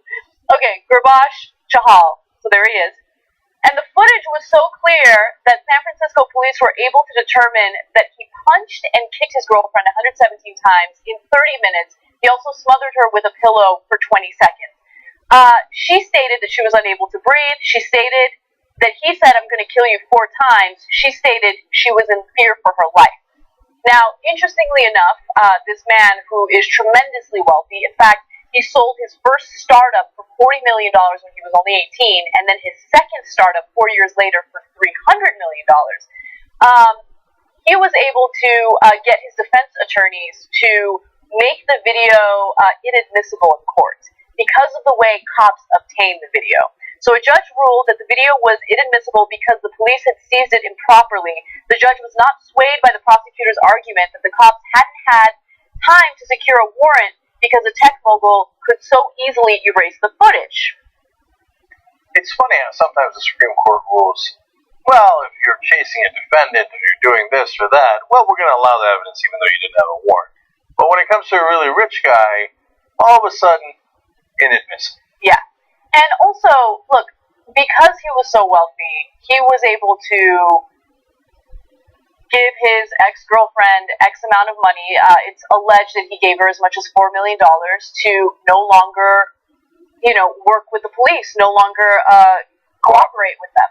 So then fast forward to a few years later when he's involved in another domestic dispute. Now, this second girl that he was involved in also called the cops and alleged that he had abused her. He did the same thing. He apparently gave her money, and then he also threatened her because she had immigrated here from South Korea, and he said, hey, you know what? I can point to your immigration papers and say that there's fraud, and then you'll be in a lot of trouble. So he actually scared her enough to the point where she went back to South Korea, did not cooperate with the authorities. However, interestingly enough, the district attorney's office needed only a preponderance of the evidence to establish that Chahal had violated his probation. That's probation from the first case when he allegedly assaulted a second woman. In a brilliant move, the district attorney's office stated or asked the judge if the video from the first case could be admitted to establish that the second assault was essentially a repeat offense. The judge ruled that it could. So the prosecution also had a recording of the 911 call made by the second girlfriend. That and the video convinced the judge, who ruled on July 22nd, that he had indeed violated his probation. So remember, all the serious charges against him were dropped in the first case because the victim no longer cooperated with the authorities and because they were unable to use that surveillance footage. So all the charges got dropped. He only had 2 misdemeanor charges, which he pleaded guilty to. He paid a $500 fine, went to domestic abuse classes, and he was on probation. He violated his probation, so now he's going to get sentenced, and we're hoping that he'll get at least 2 years in prison. Yeah, I mean, look, the first sentence, because of the fact that the alleged $4 million settlement, the woman won't testify, they don't have the videotape, that's why it was so light, but it was maddening. I mean, for punching and kicking someone 117 times, 25 hours of community service. $500 fine for this guy is nothing. Right. In fact, he laughed it off and said, quote, a traffic ticket. Yeah. And so, but the problem with this guy, and Daily Beast actually wrote a great article about this, but in the article, I felt like, and I hope I'm not being unfair to the writer here, but felt like they were saying he did all this despite the fact that he made $40 million, or at least his company was sold for $40 million at the age of 18. Despite the fact that his second company was sold for $30 million. And my argument is not despite, it's because. No, I think that the writing made it seem like the writer intended what you said, but no, I think they were trying to make a point about how this guy has so much wealth that he's able to afford the type of defense attorneys that most people are not able to afford, and in fact, he's able to use his money to make certain cases go away.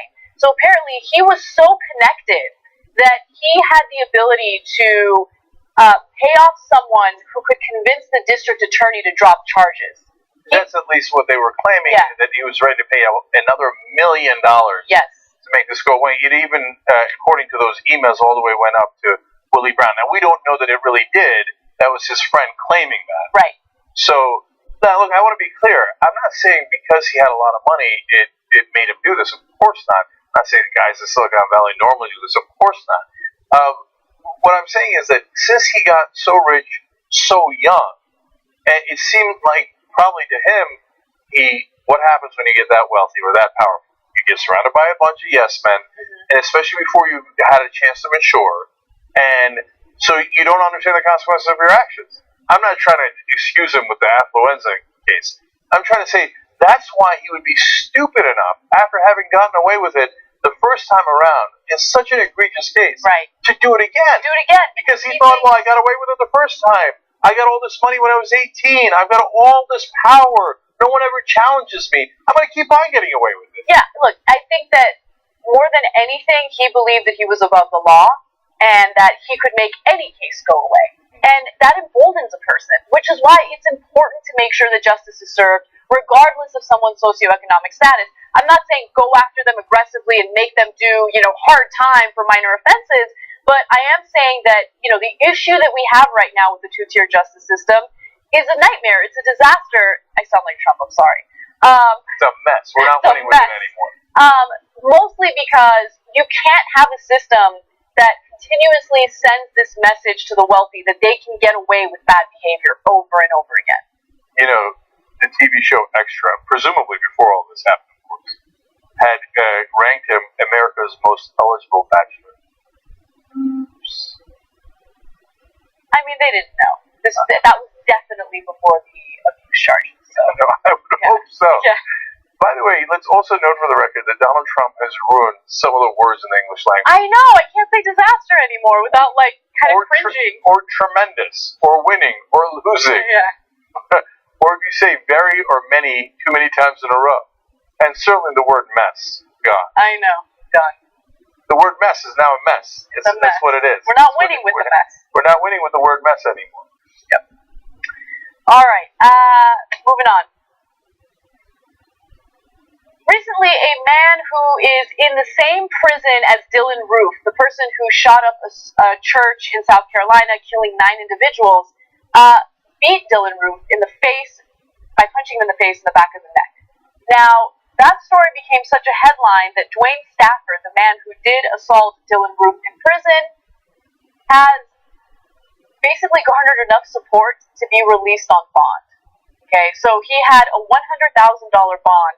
He had been serving time in prison since January of 2015 after he was arrested on charges of first-degree assault and strong-arm robbery.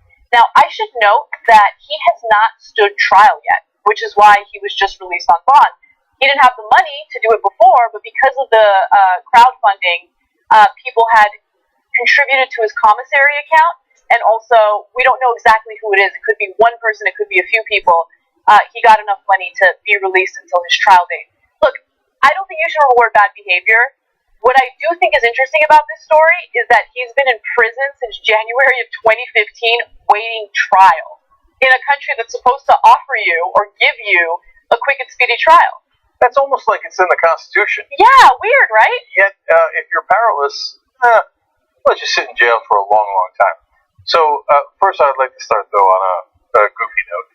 Strong arm robbery sounds badass. Don't do it, and it's not actually badass. But anything with the word strong arm sounds pretty badass. So is strong arm robbery when you have a weapon involved? Is that what it is? Yeah, but your weapon is your guns. Your really, really strong arms. In fact, what we did to CNN by taking almost all their audience online was a 2-strong arm robbery. Okay. Is this a full-throated support of or endorsement of strong arm robbery? No, it is not. Don't do it. It's a terrible idea. Okay, now in all seriousness, I actually really don't like this story. I think that, of course, what Roof did was as horrific an act as you can imagine. But if we start rewarding vigilante justice, that's a really bad precedent to set. So now that Dwayne Stafford raised this money and can make bail because he assaulted someone else in jail, what else does that lead to? Yeah, it's a bad door to open. I think what I'm worried about with cases like this is the message that it sends to people, yes. Right? So if you reward bad behavior, which is an inmate, violently assaulting another inmate, well, what happens in the future, right? If there's a mass shooter who ends up in prison, are inmates going to attack? I mean, inmates are going to attack regardless. Okay, we know that happens behind bars. No, but if they think they're going to get paid for it, they will definitely attack more. That's what I was going to say. Yes, I think that gives them more of an incentive, and we don't want to give them more of an incentive. And by the way, don't get me wrong, I'm going to be honest with you guys, right? There's the human nature part of me that's like, yes, get them, right? But that's not right. Like, you have to go against what human nature tells you and think logically about situations like this. And think about what the right thing is, and we shouldn't advocate for anyone to assault anyone else in prison. Look, if we have vigilante justice, then we're going to have anarchy. So it's a bad idea in and of itself. But also, on top of that, at some point, they're going to get the wrong guy. And then you're going to go, oops, I guess we shouldn't encourage that. Don't encourage it. Don't give money to people who assault others, even if you can't stand the people that they assaulted.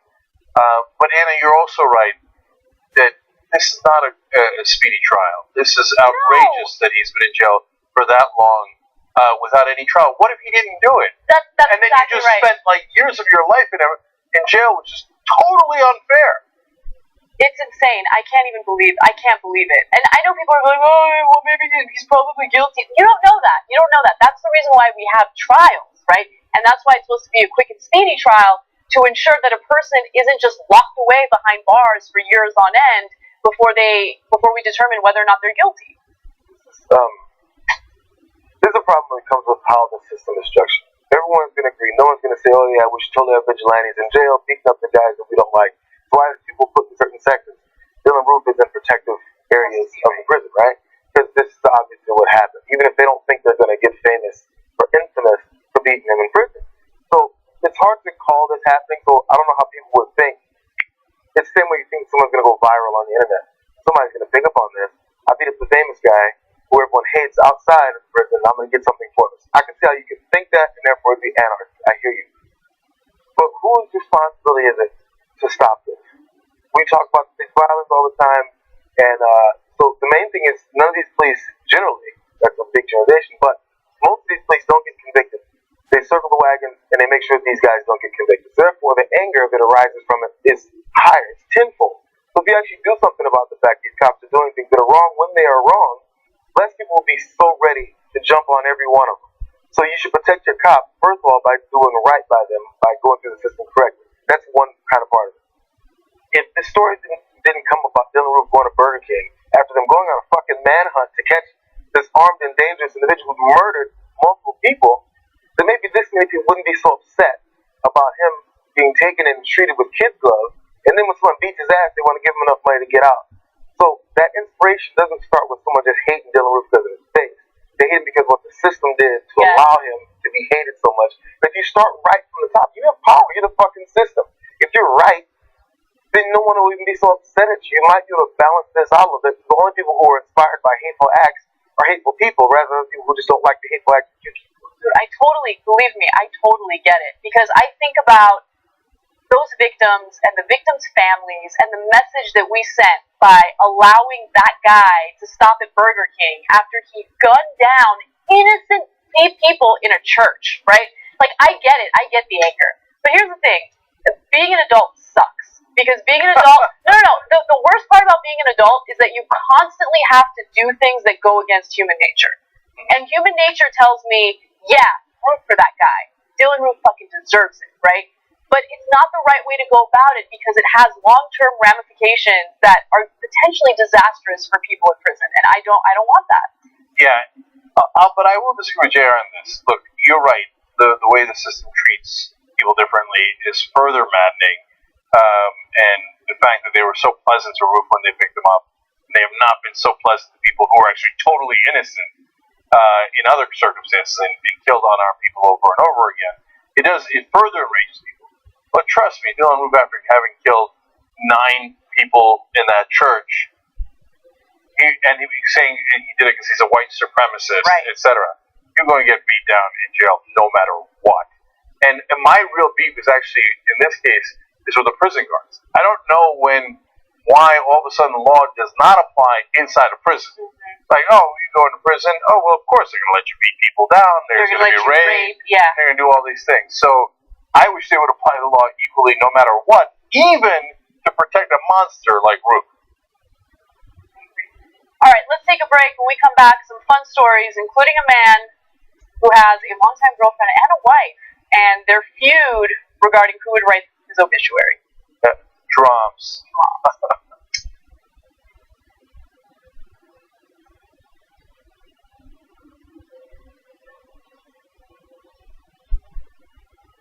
An article out in Politico quoting a dozen Democratic legislators who say, Bernie, let's wind this thing down. They want to tell them, shh, don't criticize Hillary. Know your role. Your job is to energize all these people and then hand them over to us so that they can vote against Donald Trump and in favor of Hillary Clinton. Politico explains, Sanders has repeatedly dismissed Clinton supporters as part of the establishment, which Democratic senators interpret as showing disrespect for them. To which I say, goddamn right it is. You are the establishment. You have been for Hillary Clinton, who is clearly an establishment candidate. a lot of you have the same problems with those issues on trade, financial regulation, foreign policy. A lot of you voted for those wars. A lot of you want to let corporations do whatever they want in TPP and override our sovereignty and get rid of our environmental laws. And then, oh, I'm sorry, do you feel disrespected? No. Here's the disrespect. The one that you show towards the voters. When you pretend to be progressive, when you need their votes, and then you get into office, you go, okay, now, corporations that donated to me, how can I help you? See, that's disrespect. The movement exists and attaches itself to Bernie Sanders because Bernie Sanders has a record of 40 years of honesty and fighting for those same principles. We know what Hillary Clinton's positions are. We know what Bernie Sanders' positions are. We know what your positions are. That's what drives you crazy.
Shoutouts. Member number 1365 is Daniel Fisher. 1366 is Patricia Gaiman.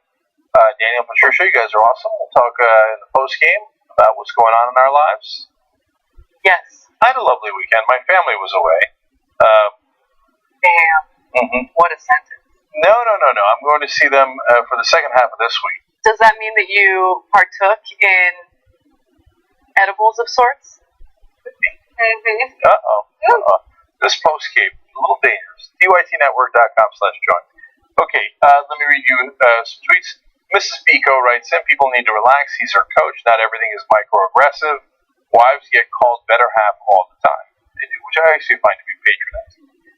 Dave Longland writes in, how often are coaches mentioned? It's only because he's her husband. There's a lot of disagreements here. Booty Slice says, the bias here is that women's accomplishments are always viewed through the lens of what man helped her to get there. Okay, so obviously, different opinions here. Any Girl writes in, women's gymnastics and volleyball are fucking amazing, and I can't understand people who hate the Olympics but like watching golf.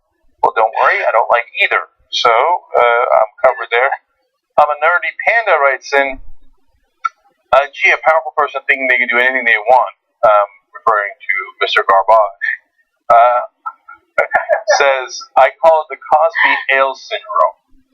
Very true. And then Brandon Neal says, I think some people have come to the conclusion that vigilante justice is the only justice.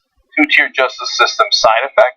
Yeah, I think it's definitely a system of people feeling like they're not getting, any fairness in the system that we have right now. That's why it's important to make sure we've got a fair system so that things don't get out of hand. Yes. All right, let's move forward. All right. A man in New Jersey unfortunately passed away due to lung cancer. He passed away at the age of 55. His name was Leroy Blast Bill Black. And apparently he not only had a wife, but he also had a longtime girlfriend. And each of them were feuding as to who would get to write the obituary and what the obituary would include. So as a result, they each wrote their own obituary, and the press of Atlantic City decided to publish both of them side by side. Amazing. So, and his nickname was Blast. And they literally put him on blast. They put him on blast, exactly. So, here are some differences between the two obituaries. His wife included the following. She wrote, he is survived by his loving wife, Beretta Harrison Black, and his son, Jazz Black. He is also a father to Malcolm and Josiah Harrison Fitzpatrick. Okay. Jazz Black is a badass name. Mm-hmm. Okay, random note. So there's the part from his wife's obituary, or the obituary his wife wrote for him. His longtime girlfriend wrote the following. He is survived by his son, Jazz Black, siblings Donald, Faye, Cherry, Janet, Vilma, Lorna, Clover, Audrey, Marcia, Sandra, Rosemarie, and a host of other family, friends, and neighbors, and his longtime girlfriend, Princess Hall. So, I mean, it's interesting. So, is this what happens to marriage, like, down the line? Like, you just kind of accept the fact that you're married, you know, you're the main squeeze, but you have, like, some fun on the side? Well, it seems like, in this case, he was, like, de facto polygamist, because that doesn't sound like somebody on the side. Mm-hmm. That sounds like he had two wives. I mean, she's listing, like, 18 different characters from Good Times, and, you know, and they're all part of his family, and the other ones got the other family. And by the way, there's a very famous reporter, I always forget his name, and I don't want to defame the wrong person, but that after he died, they found out, like, oh, Mr. Respected Journalist for CBS also had a completely different family in a different part of the country. Wow. I don't know how they do that. How do they have the time? No, that's the best point, because I can understand having a family and really struggling with the burdens of raising a family. There's a lot of hard work that goes into a marriage and raising kids, right? And so for some people, the outlet is to have an affair. I'm not excusing it, right? It's wrong, and there should be open communication, and maybe, who knows, maybe your partner would be open to, you know, having some relations outside of the marriage. But nonetheless, like, why would you want the burden of raising two families? That sounds fucking horrendous. To run between the two, and they're both, in this case, apparently they knew each other, they're fighting. Yeah. Oh, what an unbelievable headache. No, it doesn't. And by the way, there's no way my friend Blast over here didn't have several other girls on the side. Yeah. Because you're not running two families, and then you're going to have moral problems with having other girls. You see what I'm saying? I think. I could be wrong, but maybe he was like the most principled polygamist. No. Two families, and only two families. So the vast majority of divorces are because of extramarital affairs, infidelity. And so if that's our human nature, like, how can we find ways to solve that? Because I feel like it's super unrealistic to think that your partner is going to be faithful to you for decades. It's unrealistic. Like, look, don't get me wrong. I will cut a bitch, right? I will. But on a very logical, rational human level, I understand where it comes from. Right after you cut her, you'll be like, no, I understand why you did it. I mean, I still cut you because I had to do it. No, I don't understand why she does. Well, I do. I mean, Christian's pretty fine. But, like, I understand why he'd do it. And I'd understand why anyone in a marriage, man or woman, would be tempted. Because sometimes you get tired of steak, right? Sometimes you want some freaking fried chicken, or, I don't know, how about some grilled salmon? Like, you want something different, right? So I get that. Anyone get the sense that this story is not about Leroy Black, but about Anna Kasparian? Okay, so, look, honestly, one way to do it is a way that our society's not yet comfortable with, which is open marriages. So we haven't gotten there yet. We're still living in the old world and old assumptions of, no, what do you mean? Mary Sue and Billy Bob have been married for 58 years and never looked at another person. Now, in reality, they looked at other people, okay? And probably Billy Bob went to them. Oh, and those conventions, Billy Bob cleaned them. Okay, so, but we don't know. But even if he didn't, and by the way, a lot of them lived in a small town in Kansas. They had no other options. And so people forget that part of it. So that's the solution. You just move to a small town in Kansas. So now, but in this day and age, yes, definitely different, but people refuse to acknowledge that it's different. I think, and this is not personal. This is about, to answer your literal question of where do you think society is going to go. If I had to guess, and I like to guess, I'm going to guess that open marriages are going to become much more common soon, really soon. Yeah. Because how much cheating can we do before we realize, oh my God, it turns out people cheat. It turns out we're not monogamous. Like, what is it going to get through our thick skull? I know, but jealousy is a powerful thing. It is. I mean, look at you. You're willing to get ready to... by the way, just to be absolutely clear, I wouldn't literally cut a bitch, okay? That's just a figure of speech. I'd find other ways to get my revenge. But so that's why we're stuck in the predicament that we're in. Yeah. Because it is a super powerful urge to procreate with many different people. It's true for men. It's true for women. We are literally built that way. We're programmed that way. At the same time, it is also a totally normal human urge to be super jealous. Yeah. We're also I know some argue that we are not programmed that way, that it's societal or cultural. I don't believe that. Every society, and for biological reasons, it makes sense. You don't want your woman to run off and get impregnated by someone else, and then you got to raise their kid. That is an evolutionary giant disadvantage. That is why you get jealous. For women, you want your guy to stick around and help you raise the kid. I know this is oversimplifying. Yeah. But that is why jealousy is also totally human. And they're in conflict with one another. And it's very hard to resolve. But my guess is trying to keep one side bottled up for 50 years is probably not the right answer. True. We'll see how this develops in coming years. Yes. Well, it's not going to develop at all for Leroy Black because he's dead. Yeah. But for the rest of us. Okay, let's keep going. All right.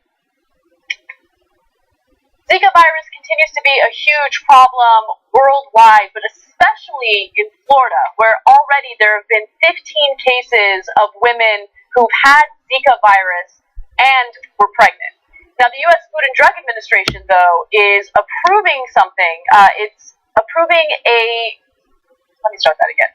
The U.S. Food and Drug Administration has approved, means that Florida, what is wrong with me? The U.S. Food and Drug Administration approval means that Florida officials can now allow a British biotech firm, Oxitec Limited, to test its genetically engineered mosquitoes in Key Haven, Florida. Why is that relevant to the Zika case? Well, these genetically engineered mosquitoes will kill off the type of mosquitoes that carry Zika virus. So this is an experiment that will only take place in the Florida Keys. I didn't know this, but apparently mosquitoes do not travel very far from where they hatch. They hatch from eggs, obviously. And so they don't have to worry about this having, negative ramifications in other parts of the country or other parts of the world.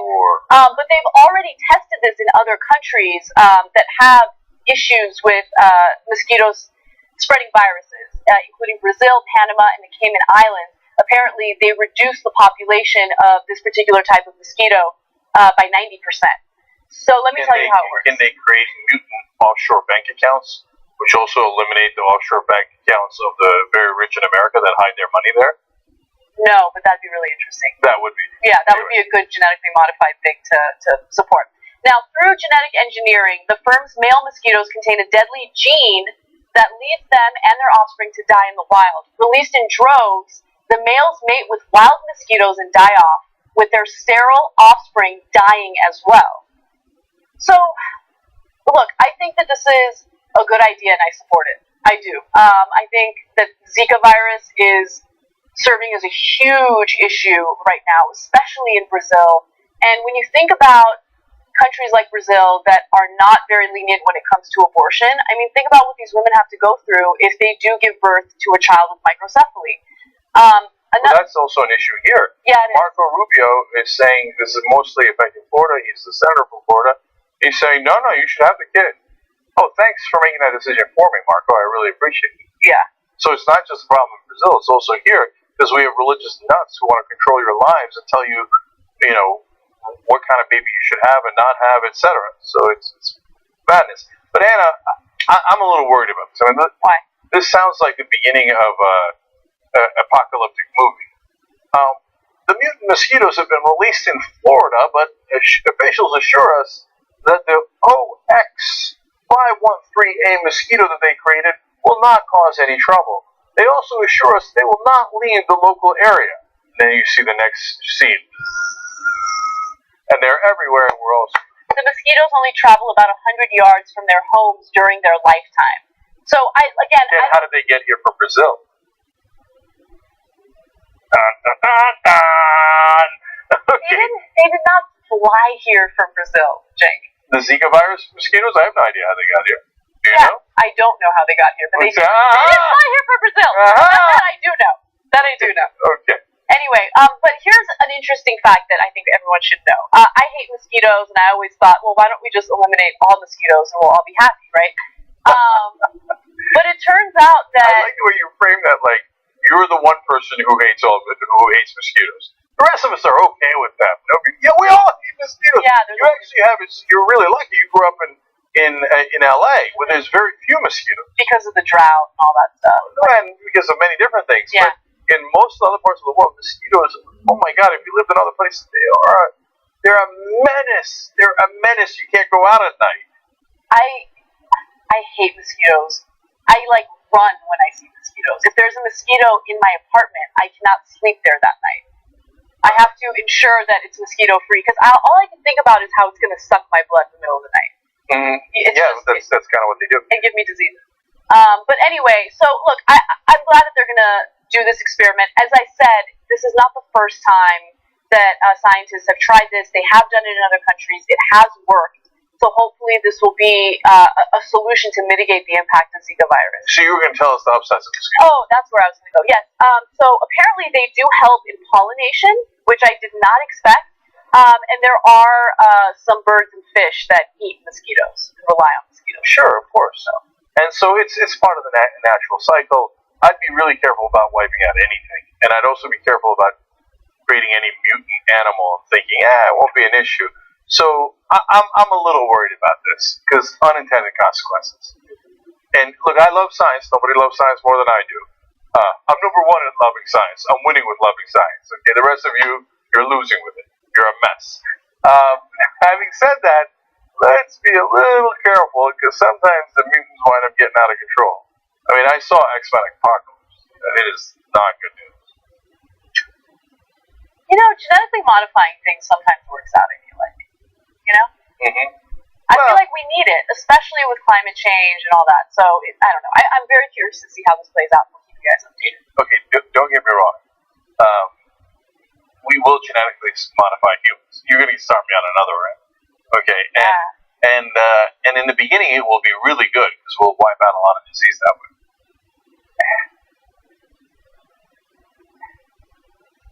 Well, by the way, don't we already genetically modify humans? I don't think so.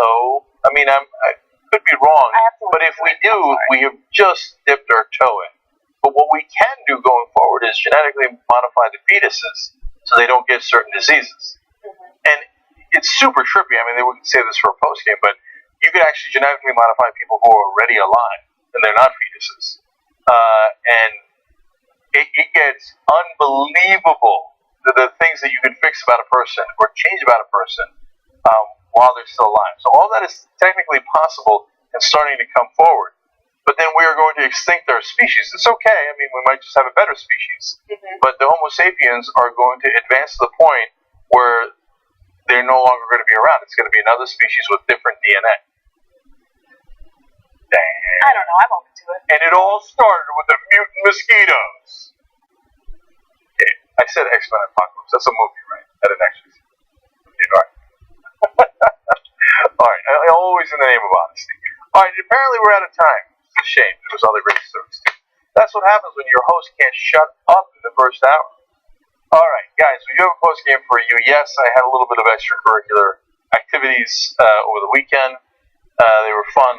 Some of the stuff I shot behind the scenes footage that you members are seeing, perhaps I was a little high. Oh my God. I had to double check to make sure I didn't say anything too inappropriate. Although I'm glad you did. You have, of course, you haven't seen it yet. I think only Mary's seen it. Maybe some of the members already. About the rear end guy. No. Okay, more about the rear end guy. Are you talking about the billboard? Hold. Okay. TYTnetwork.com/join to become a member. Get the post game, get the behind the scenes footage, and meet Rear End Guy. Bye bye.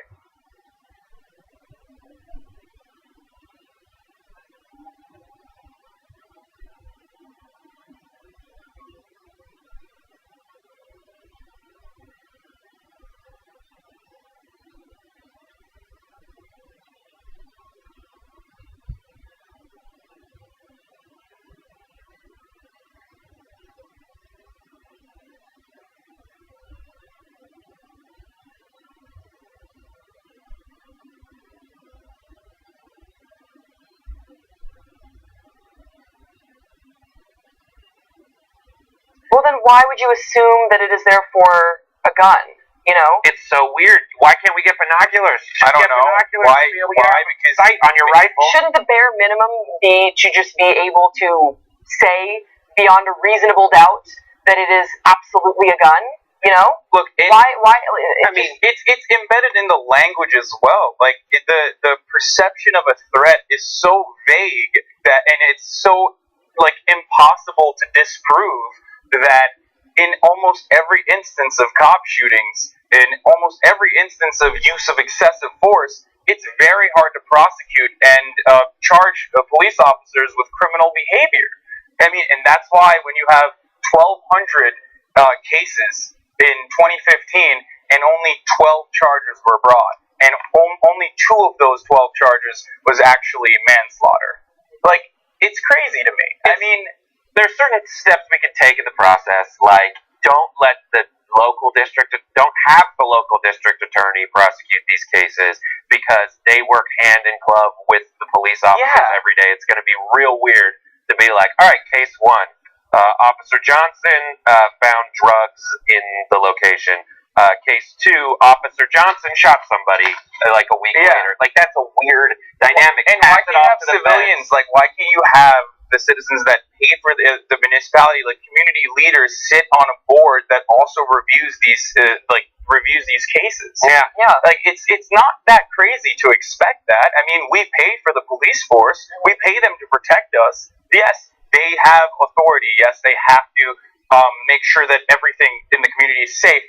But that they shouldn't have the right to kill their citizens or shoot at the citizens and then also get away scot-free. I think that when you don't have a system set in place that goes after police officers or reprimands them for this sort of inexcusable use of excessive force, why would they stop? Why would they?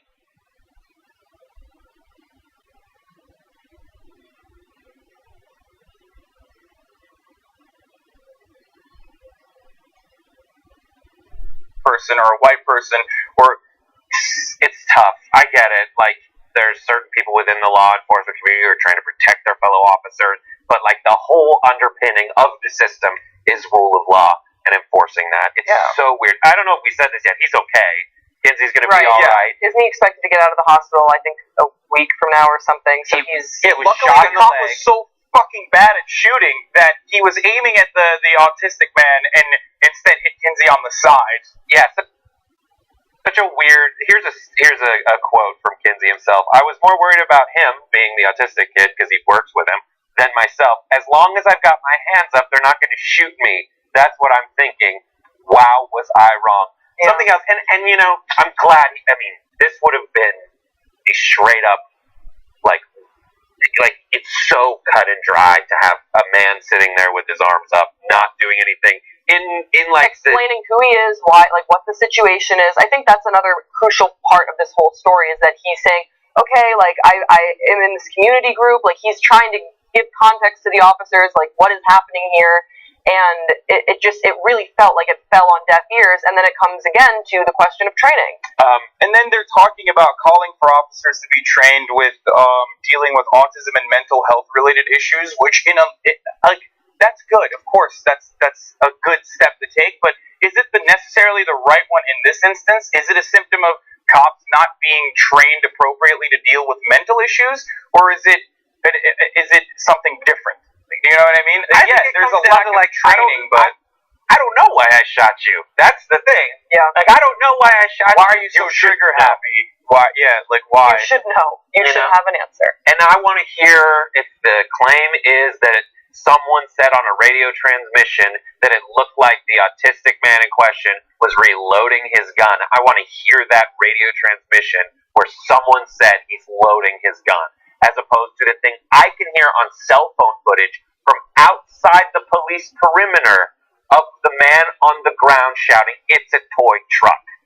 Like, that's absolutely ridiculous. Now, as a comedian, I want to get your feeling on, like, my favorite part of the story, which is that that this man's Charles Kinsey's lawyer's name is Hilton Napoleon II. Amazing. Like, I think that's an amazing fact about it. Also, another fact is that a local representative said this is the kind of thing. This is not supposed to be happening in North Miami, as opposed to, like, Tallahassee, maybe. Yeah, a pillar of all of Miami-Dade communities. Don't get me wrong. This should happen somewhere in Florida. We've all agreed. This happens in North Miami pretty frequently as well.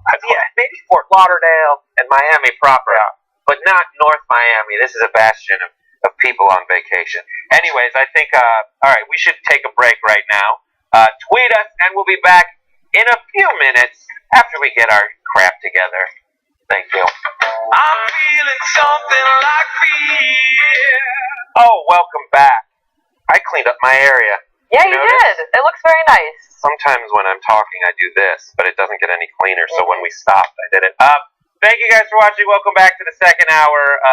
Here are some great TYT Live tweets. Michael Gibb tweets in, it's not blacks who have the greatest violent tendencies. Which subgroup was it that began both world wars? Interesting. As a white, I can say it's the whites. Crazy Nate says in abusive relationships, the one with power always makes the victims feel inferior, and it's all their fault. That's where we're at with U.S. cops. Also, my favorite TYT Live tweet was there's one of like a great thing. You gotta follow the lizard. Yeah. And it's just like this. Like the lizard's like this, and it's like, God bless the TYT live stream. It's amazing. Keep the tweets coming. Yeah. How do you guys feel? I mean, I love the TYT lizard. I made a comment when we were off the air. We had an amazing shot. I think it's unnatural. No, I think it's beautiful. I think it's unnatural I think to it looks like reptilian creatures, like reptiles. I think it's, I don't know. Lizard people! Lizard people, they're everywhere. Alex Jones, Black Attack Helicopters! Well, everybody, welcome back to the show. Okay. Oh my God. It's just, can we do the rest of the... It's a little scary. Face swap, everybody. Can we do the rest of the stories with Alex Jones? It'll make me off for oh my God, I'm gonna do it. All right, let's talk about vulva, I guess, is what we're doing in the next segment. Yeah. I hate to say it. Here's new information. If you want to shoot upskirt footage, move to Georgia, because a recent ruling said that it's not illegal for various reasons, most of which revolve around the fact that when the law was written, they had no idea that upskirting would be so easy. What is upskirting? Well, it's walking around and clandestinely filming up women's skirts with smartphones or GoPros, and they will be none the wiser. And now we have a ruling, according to judges who weighed in on a recent decision, upskirting does not hold up to the rubric that constitutes an invasion of privacy due to the fact that the act isn't technically criminalized in the state. It's amazing. I think this is absolutely amazing. The precedent involves a decision in 2013 in a Houston County Publix, where shopping is a pleasure. Publix is one of the best supermarkets ever, but a grocery clerk, it is. Anyone who's been there is like, yes, it is. It's fantastic. Flawless are better, but okay. No, someone filmed up the skirts, and they apparently said that, if you look at the law, this is not the kind of invasion of privacy, according to the laws that were written before smartphones were so widely used and had such great video capabilities. Quote Elizabeth Branch, who authored the opinion at the time, "It is regrettable that no law currently exists which criminalizes Gary's reprehensible conduct." And then that's pretty much it. And then they recommend that if you want to change these laws, the hands of the court system are tied, they recommend that next year, when the lawmakers all go back to do their jobs, that they start rewriting the laws and make it explicit that this is unacceptable. Yeah, they can't even introduce measures to begin criminalizing upskirting and similar sort of acts of misconduct like this until next year. Yeah, 6 more months of upskirting for Georgians. Get it in. Get it in while you can. No, I mean, this is a huge invasion of privacy for, you know, we hear about these stories in the article as well about women who've experienced this before, and it just sucks that people can get away with it. It's not okay. It's incredibly creepy, and it's a form of sexual harassment. I am really surprised. We're on board that it's gross, right? I love get it in, guys. It's like, bad. Look, it's a bad thing to do. Yes, do not do this. I know, but the reason why I don't understand how there's nothing in the legal language that they could use to, register this person as a sex offender or register this act as a criminally inappropriate behavior is like if there was a new method to, let's say, kill people, for example, right? Mm-hmm. And they're like, well, we didn't account for this. Like, obviously, they're not going to let that slide. So what I don't understand is because the act of murder is still illegal, right? Mm-hmm. It's the same thing as like the act of snapping a photo of someone's genitals is, I feel like, illegal. It's not right. And I mean, it typically goes back to a reasonable expectation of privacy in a supermarket. Yeah. I mean, when you're wandering around the supermarket, you should have the expectation that your genitals are not going to be photographed. But let's just call this out for what it is. And I know I'm going to get a lot of shit for this in the comments, but yeah, it is. This is a thing that happens to women. There aren't a lot of men in Georgia wandering around in kilts. Okay, so if there were, then we could say that upskirting was a gender neutral issue, but it really is an issue. In Scotland, upkilting is a thing. Okay, but in Georgia, it is upskirting, and it is happening to women, and I would be very interested to look at what women are serving on, in the court system, and if there was, the ratios were even, what that would look like. I don't know it's about different. that. But it's not, but think about it, dude. I know, it's but a bunch we can't of really make guys that are being faced with upskirting. What are you going to do about it? Like, well, next year. It's not. The thing is, the decision. That is not a court problem. The court is like, listen, we think this is disgusting. Yeah. But our job is to read the law and apply the law, and not based on what the upper courts might say. And I agree with you. I totally agree with you because it is their job to read the law and obey the law, and that is very true. And they should introduce the law at the beginning of next year. Absolutely. What I will be disappointed with is that if it becomes time next year, and then this is not a priority. Yeah, it won't be. It won't be. That's the thing. It won't be a priority because it doesn't affect. No, because there are post offices that need to be named. Yeah, okay, this is important. That's what's really important. But that's why it's frustrating. It's because everything is going to come before decriminalizing upskirting. It's going to be like instead, they need to name post offices. Well, and that's the kind of thing that's the only law. I guarantee you that law minutia is going to come in before the laws against upskirting. I agree with you. Probably. But we're all in agreement that this is ridiculous, and that obviously a law will be passed in Georgia that protects women from being upskirted. Like I said though, I don't know if if it was disproportionately affecting women, or if it was also affecting men. I don't know if it was getting upskirted. I know that it's disproportionately affecting women. I'm saying I don't think that has anything to do with a law not being put forward up to this point. And think this through. This dynamic has, implications far outside upskirting. This is like the central premise that when do laws change to reflect changes in technology? Like this was at the heart of the NSA wiretapping program, privacy, and that went up to very high courts, and there were judges who were like, listen, this is something we need to. It was Smith. I wrote it down. Smith versus Maryland in 1979 was put forth a precedent that said that it's not a breach of privacy if your information is shared to a third party from someone you gave it to. And then a lot of the decision, the people who wrote the dissenting opinion said, listen, I think we need to revisit this. There's got to become a point where the court needs to be able to say, in our opinion, not kicking it over to the legislative branch of any state, local, or federal entity, and say, listen, it is our judgment that this is wrong, And there's got to also be some kind of. Do you really think that everyone along the way? Do you really think that giving the judiciary that level of power, though, like basically what you're saying is giving lower courts in the United States like the same level of power almost as like a Supreme Court justice? I think that kind of, but not as making judgments. They're always the central premise of that judgment would be that precedent doesn't apply here. That's what it would be. It'd be like that precedent doesn't apply because we feel like the dynamic is different. Like what is happening, the facts of the case are that in our interpretation, rather than the original law saying that you can't, invade someone's privacy in a bathroom doesn't apply to in aisle 7 of a Publix. It's like that. So you're still covering your genitals. And I think that we're seeing a lot of lower courts having to deal with situations like this in the cases of revenge porn. Revenge porn. We're talking about upskirting. Technology has fueled wonderful new ways to sexually harass people, and I think wonderful. And I know, fantastic, just awesome new creative ways that you can be a huge douchebag. And I think that we're seeing the courts having to adjust to all this new shit that people come out with. And we absolutely need to follow what the protocol is for passing a law. I completely agree with that. I just hope that the emphasis is on passing these laws and creating these precedents so that this guy Gary, which is like he would be fucking Gary. Oh, Gary. Oh my god.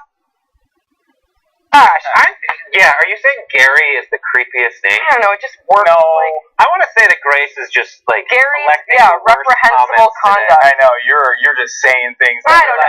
I just hope that I just hope that when it comes time where they can pass these laws, that even if there are not a lot of women represented in those rooms, that it is still equally as important for the men to be like, I want to protect my daughter because she's really hot and she goes to Publix and I don't want her to get I don't want her to get snapped up her junk. Speaking of which, if Gary had taken that photo and then put it online, this victim would have to then go as far as to send a photo of her same genitals with her face to prove that this is me, this is my intellectual property, like this photo. Physical. No, but like, you know what I mean? Like, this is my creative property, this is me, this is taken against my consent. I need this back, I need this to be removed. That process takes a very long time, and it's a little outrageous at the moment. Speaking about the revenge porn laws that are currently in place in our country. Tattoo your identification on your genitals. That then, like, when you get the video, it'd be like, that's my name, that's my social security number. But then they would be like, well, we have to see your genitals to make sure that they match. I would. Or don't wear pants.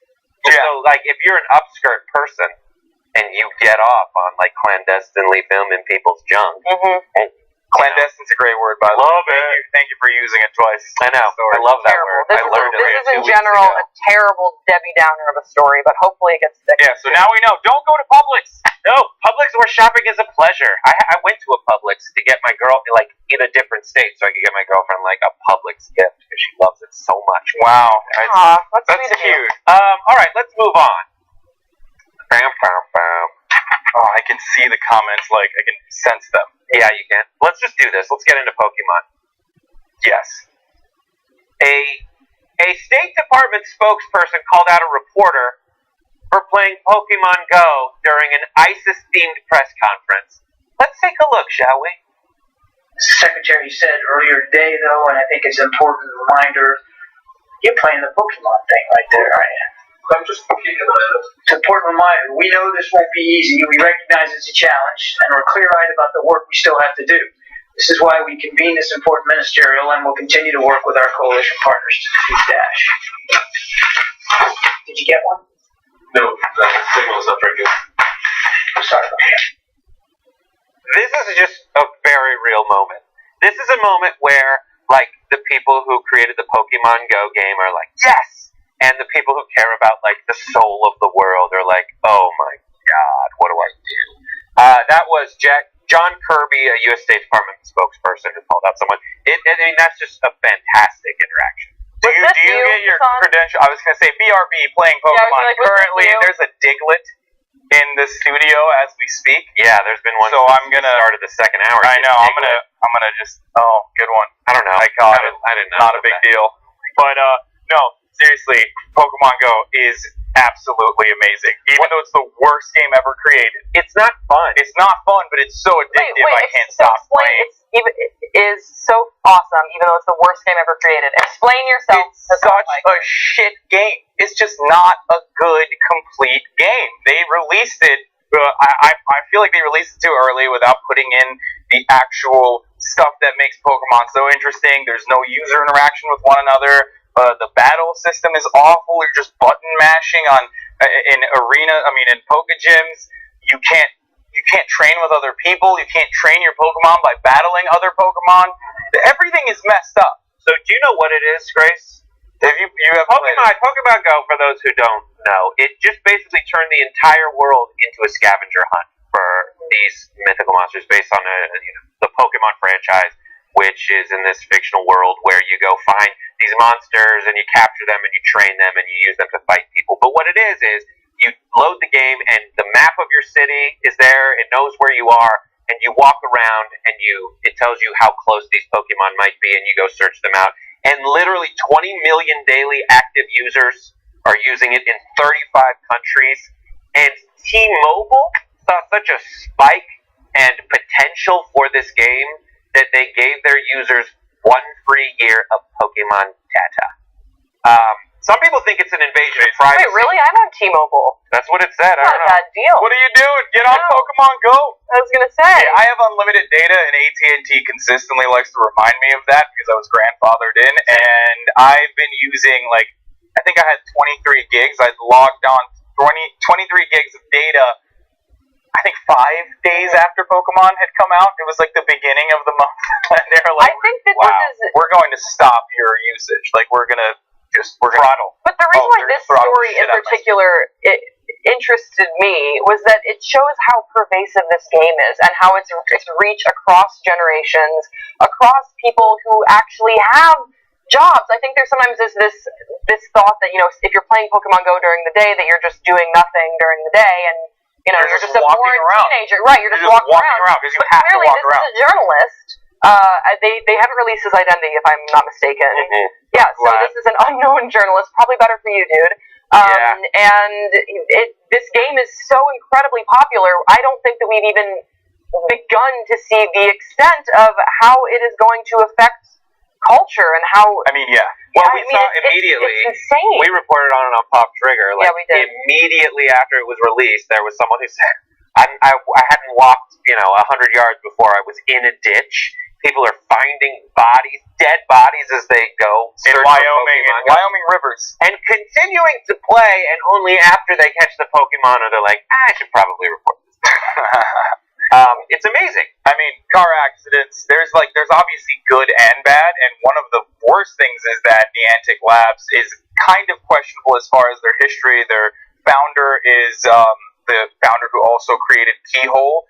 The company that was one of its earliest investors was In-Q-Tel, CIA's investing branch, for those of you who don't know. Terrible. And he's a huge government surveillance buff. He thinks data mining is very important, and he thinks that the government should be surveilling these people. And as you know, Niantic is also partially owned by Google, and if you had logged on originally onto Pokemon Go with your Gmail account, they had access to unprecedented levels of private correspondences, like your emails and even your Google Docs, Yeah, and Oliver Stone has come out and said that he doesn't really know much about the game, but he thinks that this is how, again, great segue into our second part of the story. The second, where it's exactly that. At Comic-Con, when he was doing a promotional panel for the release of his Edward Snowden movie, starring Shailene Woodley, friend of the show, and we're both from Simi Valley. Oh, me.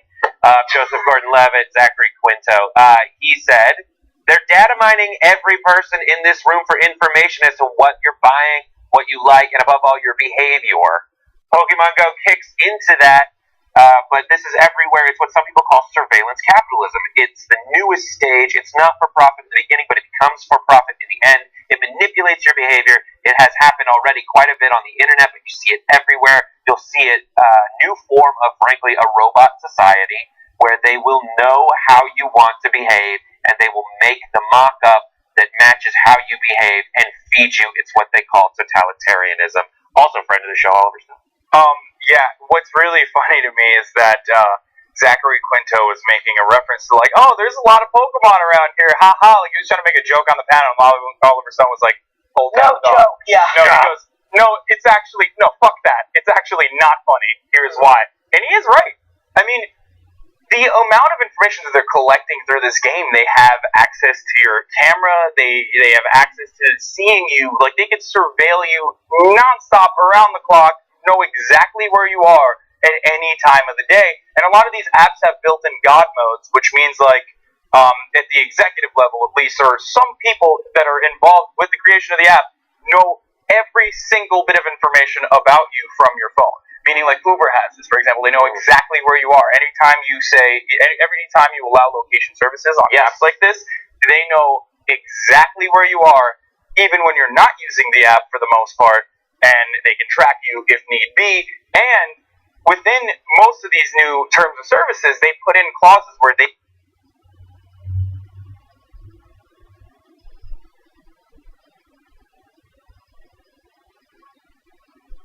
will give this info to catch you. Yeah, shut off. No pun intended. Yeah, shut off your background, shut off your background data usage, shut off your everything. In fact, take your phone and throw it in a swamp. Yeah, I mean, he's throw it in a swamp. And he's like, with the Internet of Things, even that is going to be irrelevant. But like, he's referring for the most part to Google. Like, and these are profit-driven companies, like he said, that start off free. Like Google is free, but they make their money by mining your data and serving you ads that you would want to see. Yeah. Now, I personally appreciate that because I feel like it increases user experience. It puts things that I'd be interested in front of me. I'm not like a big privacy person. Like I understand how the internet works in that way because I like free things, and it'll stay that way as long as they know your behavior in certain ways.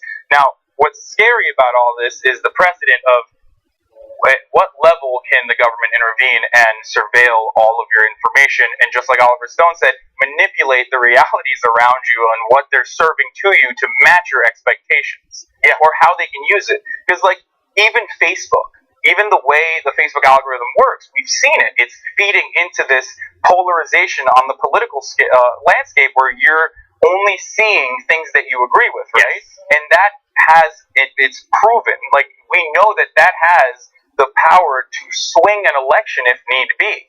So, it's just that, I mean, it's an interesting precedent. Yeah, it's weird because it starts with things that you like. Yeah. And then it builds on that. So maybe you did something that kind of identified you with a certain kind of person, but like only in the very fringes of that Venn diagram.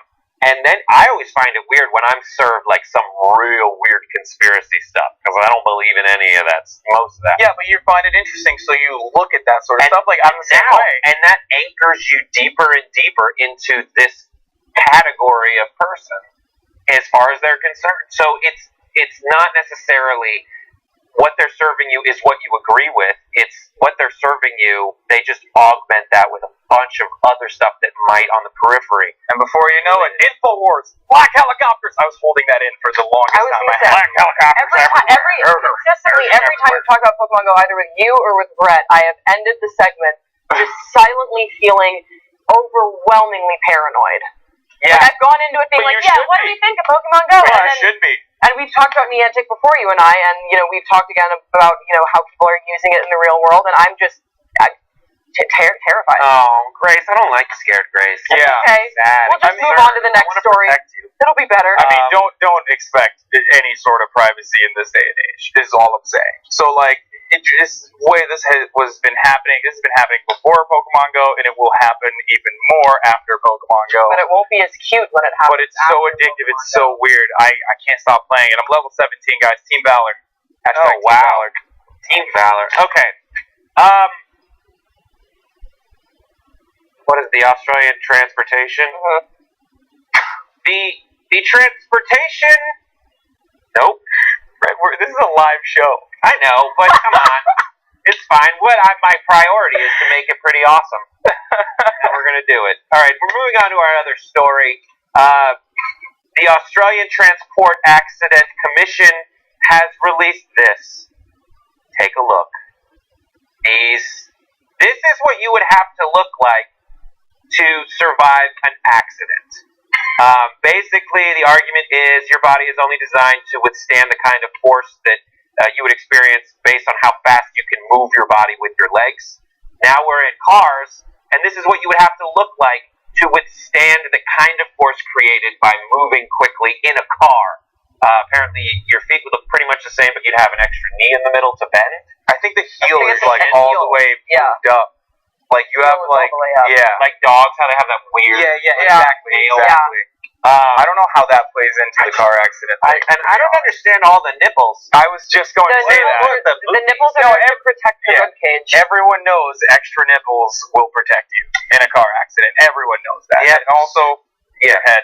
Your head would have to be part of your shoulders, essentially. You have to have a douchebag goatee. The thing about why does he have a goatee? I don't know. I don't know. Yeah, I did immediately. I was like, this guy. Here's what I love about this picture and how I've chosen to imagine it in my brain is that there was a casting call for a modeling job, and this guy Graham went to it, and they're like, we're just gonna have you sit in a chair, and we're just gonna do a couple modifications, but just you shirtless in a chair. We're just gonna sit. The sort of thing that I can imagine Hassan going out to be like, yeah, I got this pretty sick call. It's actually going to be going out to all of Australia, so it's going to be like a pretty big deal. Yeah. And then the image comes out, and it's just like you. Oh shit! Oh god! Like actually, the model was Hassan Piker. Like the model was this sweet guy Graham. It looks like his eyes look very kind. He doesn't. It looks Graham like doesn't look too kind. I can't. Kind eyes, but God, that is really. He has great arms, though. Good job, Graham. Where do you work out, Graham? Graham works at Equinox. Good God. With the sternum too, like there's. You have to have an extra strong. I do love the amount of jokes that came out of this immediately, as the internet is known to do. I think one of my favorites is like, I'd rather just let the car crash kill me, to be honest, Graham. It's so good. I mean, that's real. And it's sad, because if you did look like this, you'd be able to survive a car wreck. You wouldn't be able to pass on your genetic material because no one would you want that. Yeah. I think another person said, pretty sure this guy just hit me up on Grindr. Am I being catfished? No, but like, what category of I was eating when I was reading the story through, and I couldn't finish my food. Like, I am not someone who gets disgusted easily, but oh my god. I think if you had a head this big with shoulders and a neck, you wouldn't have you could look better than this. Like, you could look handsomer. Like, this is just saying you need a giant head. He has a big head. But I think there's plenty of people whose heads go into their shoulder, like they don't have a neck. Yeah. But I think the point of this was that, you could look better, but if we're gonna look at how anatomically you'd have to like that, no, not really. So you should probably be safe in the cars. It's sort of like it's you're absolutely right. By the way, this is how Ted Cruz looks like when he takes off his human skin. So I think it goes home and he takes off his human skin. I hate it when you talk about my dad. Like Ted Cruz. I just don't like it when you talk about my dad like that. Oh my god! At least you have a face you do when you want to look most like Ted Cruz. Yeah. Just here we go. This is so deeply attractive. It's like a look off it. I feel like his cheeks. Do a creepy. You got to do that machine gun bacon laughter too, like the bacon. So God, the only time I've ever been disgusted by bacon. Good thing I'm not single, because that would have made me. He might be after that. Yeah, I know. She doesn't watch. What if she's Ted Cruz fetishist though? Secretly. Wow. Oh my God, the plot thickens. Guys, I had a really good time on the show today. Me too. My favorite tweet is from Chase Ibanez, who said, "OMG, real Donald Trump is the Pokemon Go of American politics. He's such a shit show, but we just can't put him down or delete him." Oh, that's pretty good. That's a very good analogy. I'm going to steal that tweet, Chase Ibanez. After watching that clip, I think this is a fitting gif, and it's just Rudy Giuliani. It's Ash going like this, like, yeah, and then Rudy Giuliani. So we can find them and catch them. Yep. Dude, oh God, Giuliani. The RNC has been such a biblical shit show. I feel like. I mean, oh my God. I liked it. I liked watching it. I liked watching Donald Trump yesterday, because I was like in a group of people watching the speech, and you could see them like and people who are politically minded watching it on television and then just tuning out, just not paying attention halfway through, and then turning and being. But it's like it is kind of, I don't know. Am I being crazy when I think that this is the rise of like neo-fascism in America? Am I being too much of a you're definitely not the only one. I know, but people always point the finger when I say that, and you're like, you're a crazy liberal. Like, am I? No. You know, it's hard to tell. I've seen it in my country. I know that it's happening here. I actually really like the analogy. You're just hearing about your experiences in Turkey, especially with what's going on recently. It's been very interesting to look at some of the parallels. Okay, I have to read something. Hold on, I'm sorry, because we have one more minute to end this. Yeah. No, okay, so I'm going to read you guys a tweet that I saw. It's very, very interesting about, and it shows like the state of the Republican Party now, as opposed to in the past. I'm going to read you a statement, and I want you to tell me who you think wrote that. Okay, and when. Where the fuck is it? Hold on. You're ill prepared for this. No, I know. We're getting cut off. We're getting cut off right now. I know. No, this is very important because it's a good note to leave it on. The tweet is, have a great weekend. No. Fuck it. I can't find it. God damn it. It was George W. Bush. If you look this up, guys, George W. Bush on September 20th, 2001, I believe, right? Yeah. 2001. Like 2001. Oh my God, that was terrible. Tried, Irma.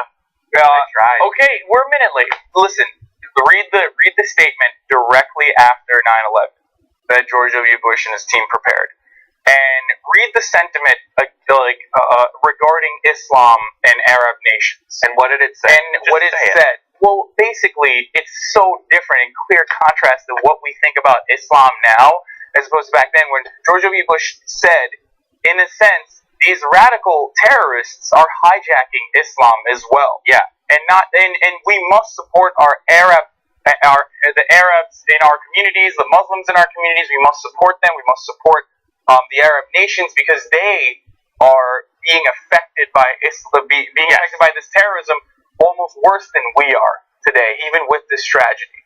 And I don't know. I mean, what the fuck happened? Here's what happened. I think that what happened in the Republican Party is they got so good at coding their racism as like this hidden language of this is what when I say dog whistling. Yeah. That people who are actually like super racist and say it out loud couldn't even hear it anymore. And it wasn't until Donald Trump showed up and said Mexicans are rapists that like meerkat on the savannah, everyone who was a total shithead was like, what? Yeah. I got it. Because it is what there's no difference. I've mentioned this so many times. I'm sorry. I've mentioned this so many times. There's no difference between Ted Cruz saying like we need to secure our borders, then Donald Trump saying we need to build a wall. It's the exact same sentiment behind it. It's just the rhetoric is different, and they're being okay. I'm wrapping it up. They're just Donald Trump is not hiding behind it, and what's really scary is that so many Americans applaud this. Continue this conversation offline as we will. Have a great weekend, and we'll see you next week on the Unders. Welcome back to Think Tank. Hannah and John here. Today we're talking all things jobs. Not Steve Jobs, but the jobs that you have that you probably need to switch jobs because these jobs make more money. We're looking at a map of the most disproportionately well-paid jobs in each state. So basically what that means is these jobs make a disproportionate amount more than the national average. Than those jobs in other states. In other states, yes. Than the national average for those jobs in other states. All right. So let's take a look here. California, judges make a lot of dough. My first reaction to finding out that judges anywhere are making way more than in other states, I don't think that's a good thing. Yeah, that's called bribery. It's probably, I mean, I'm sure they have a heavy caseload. I'm sure they have a lot to do. Right. I don't like that. Caseload of cash. You know, like somebody gives them the suitcase. We're going to be sued now. Oh. Claiming that they're being bribed. Okay, but look, this is interesting. Oregon skincare specialists.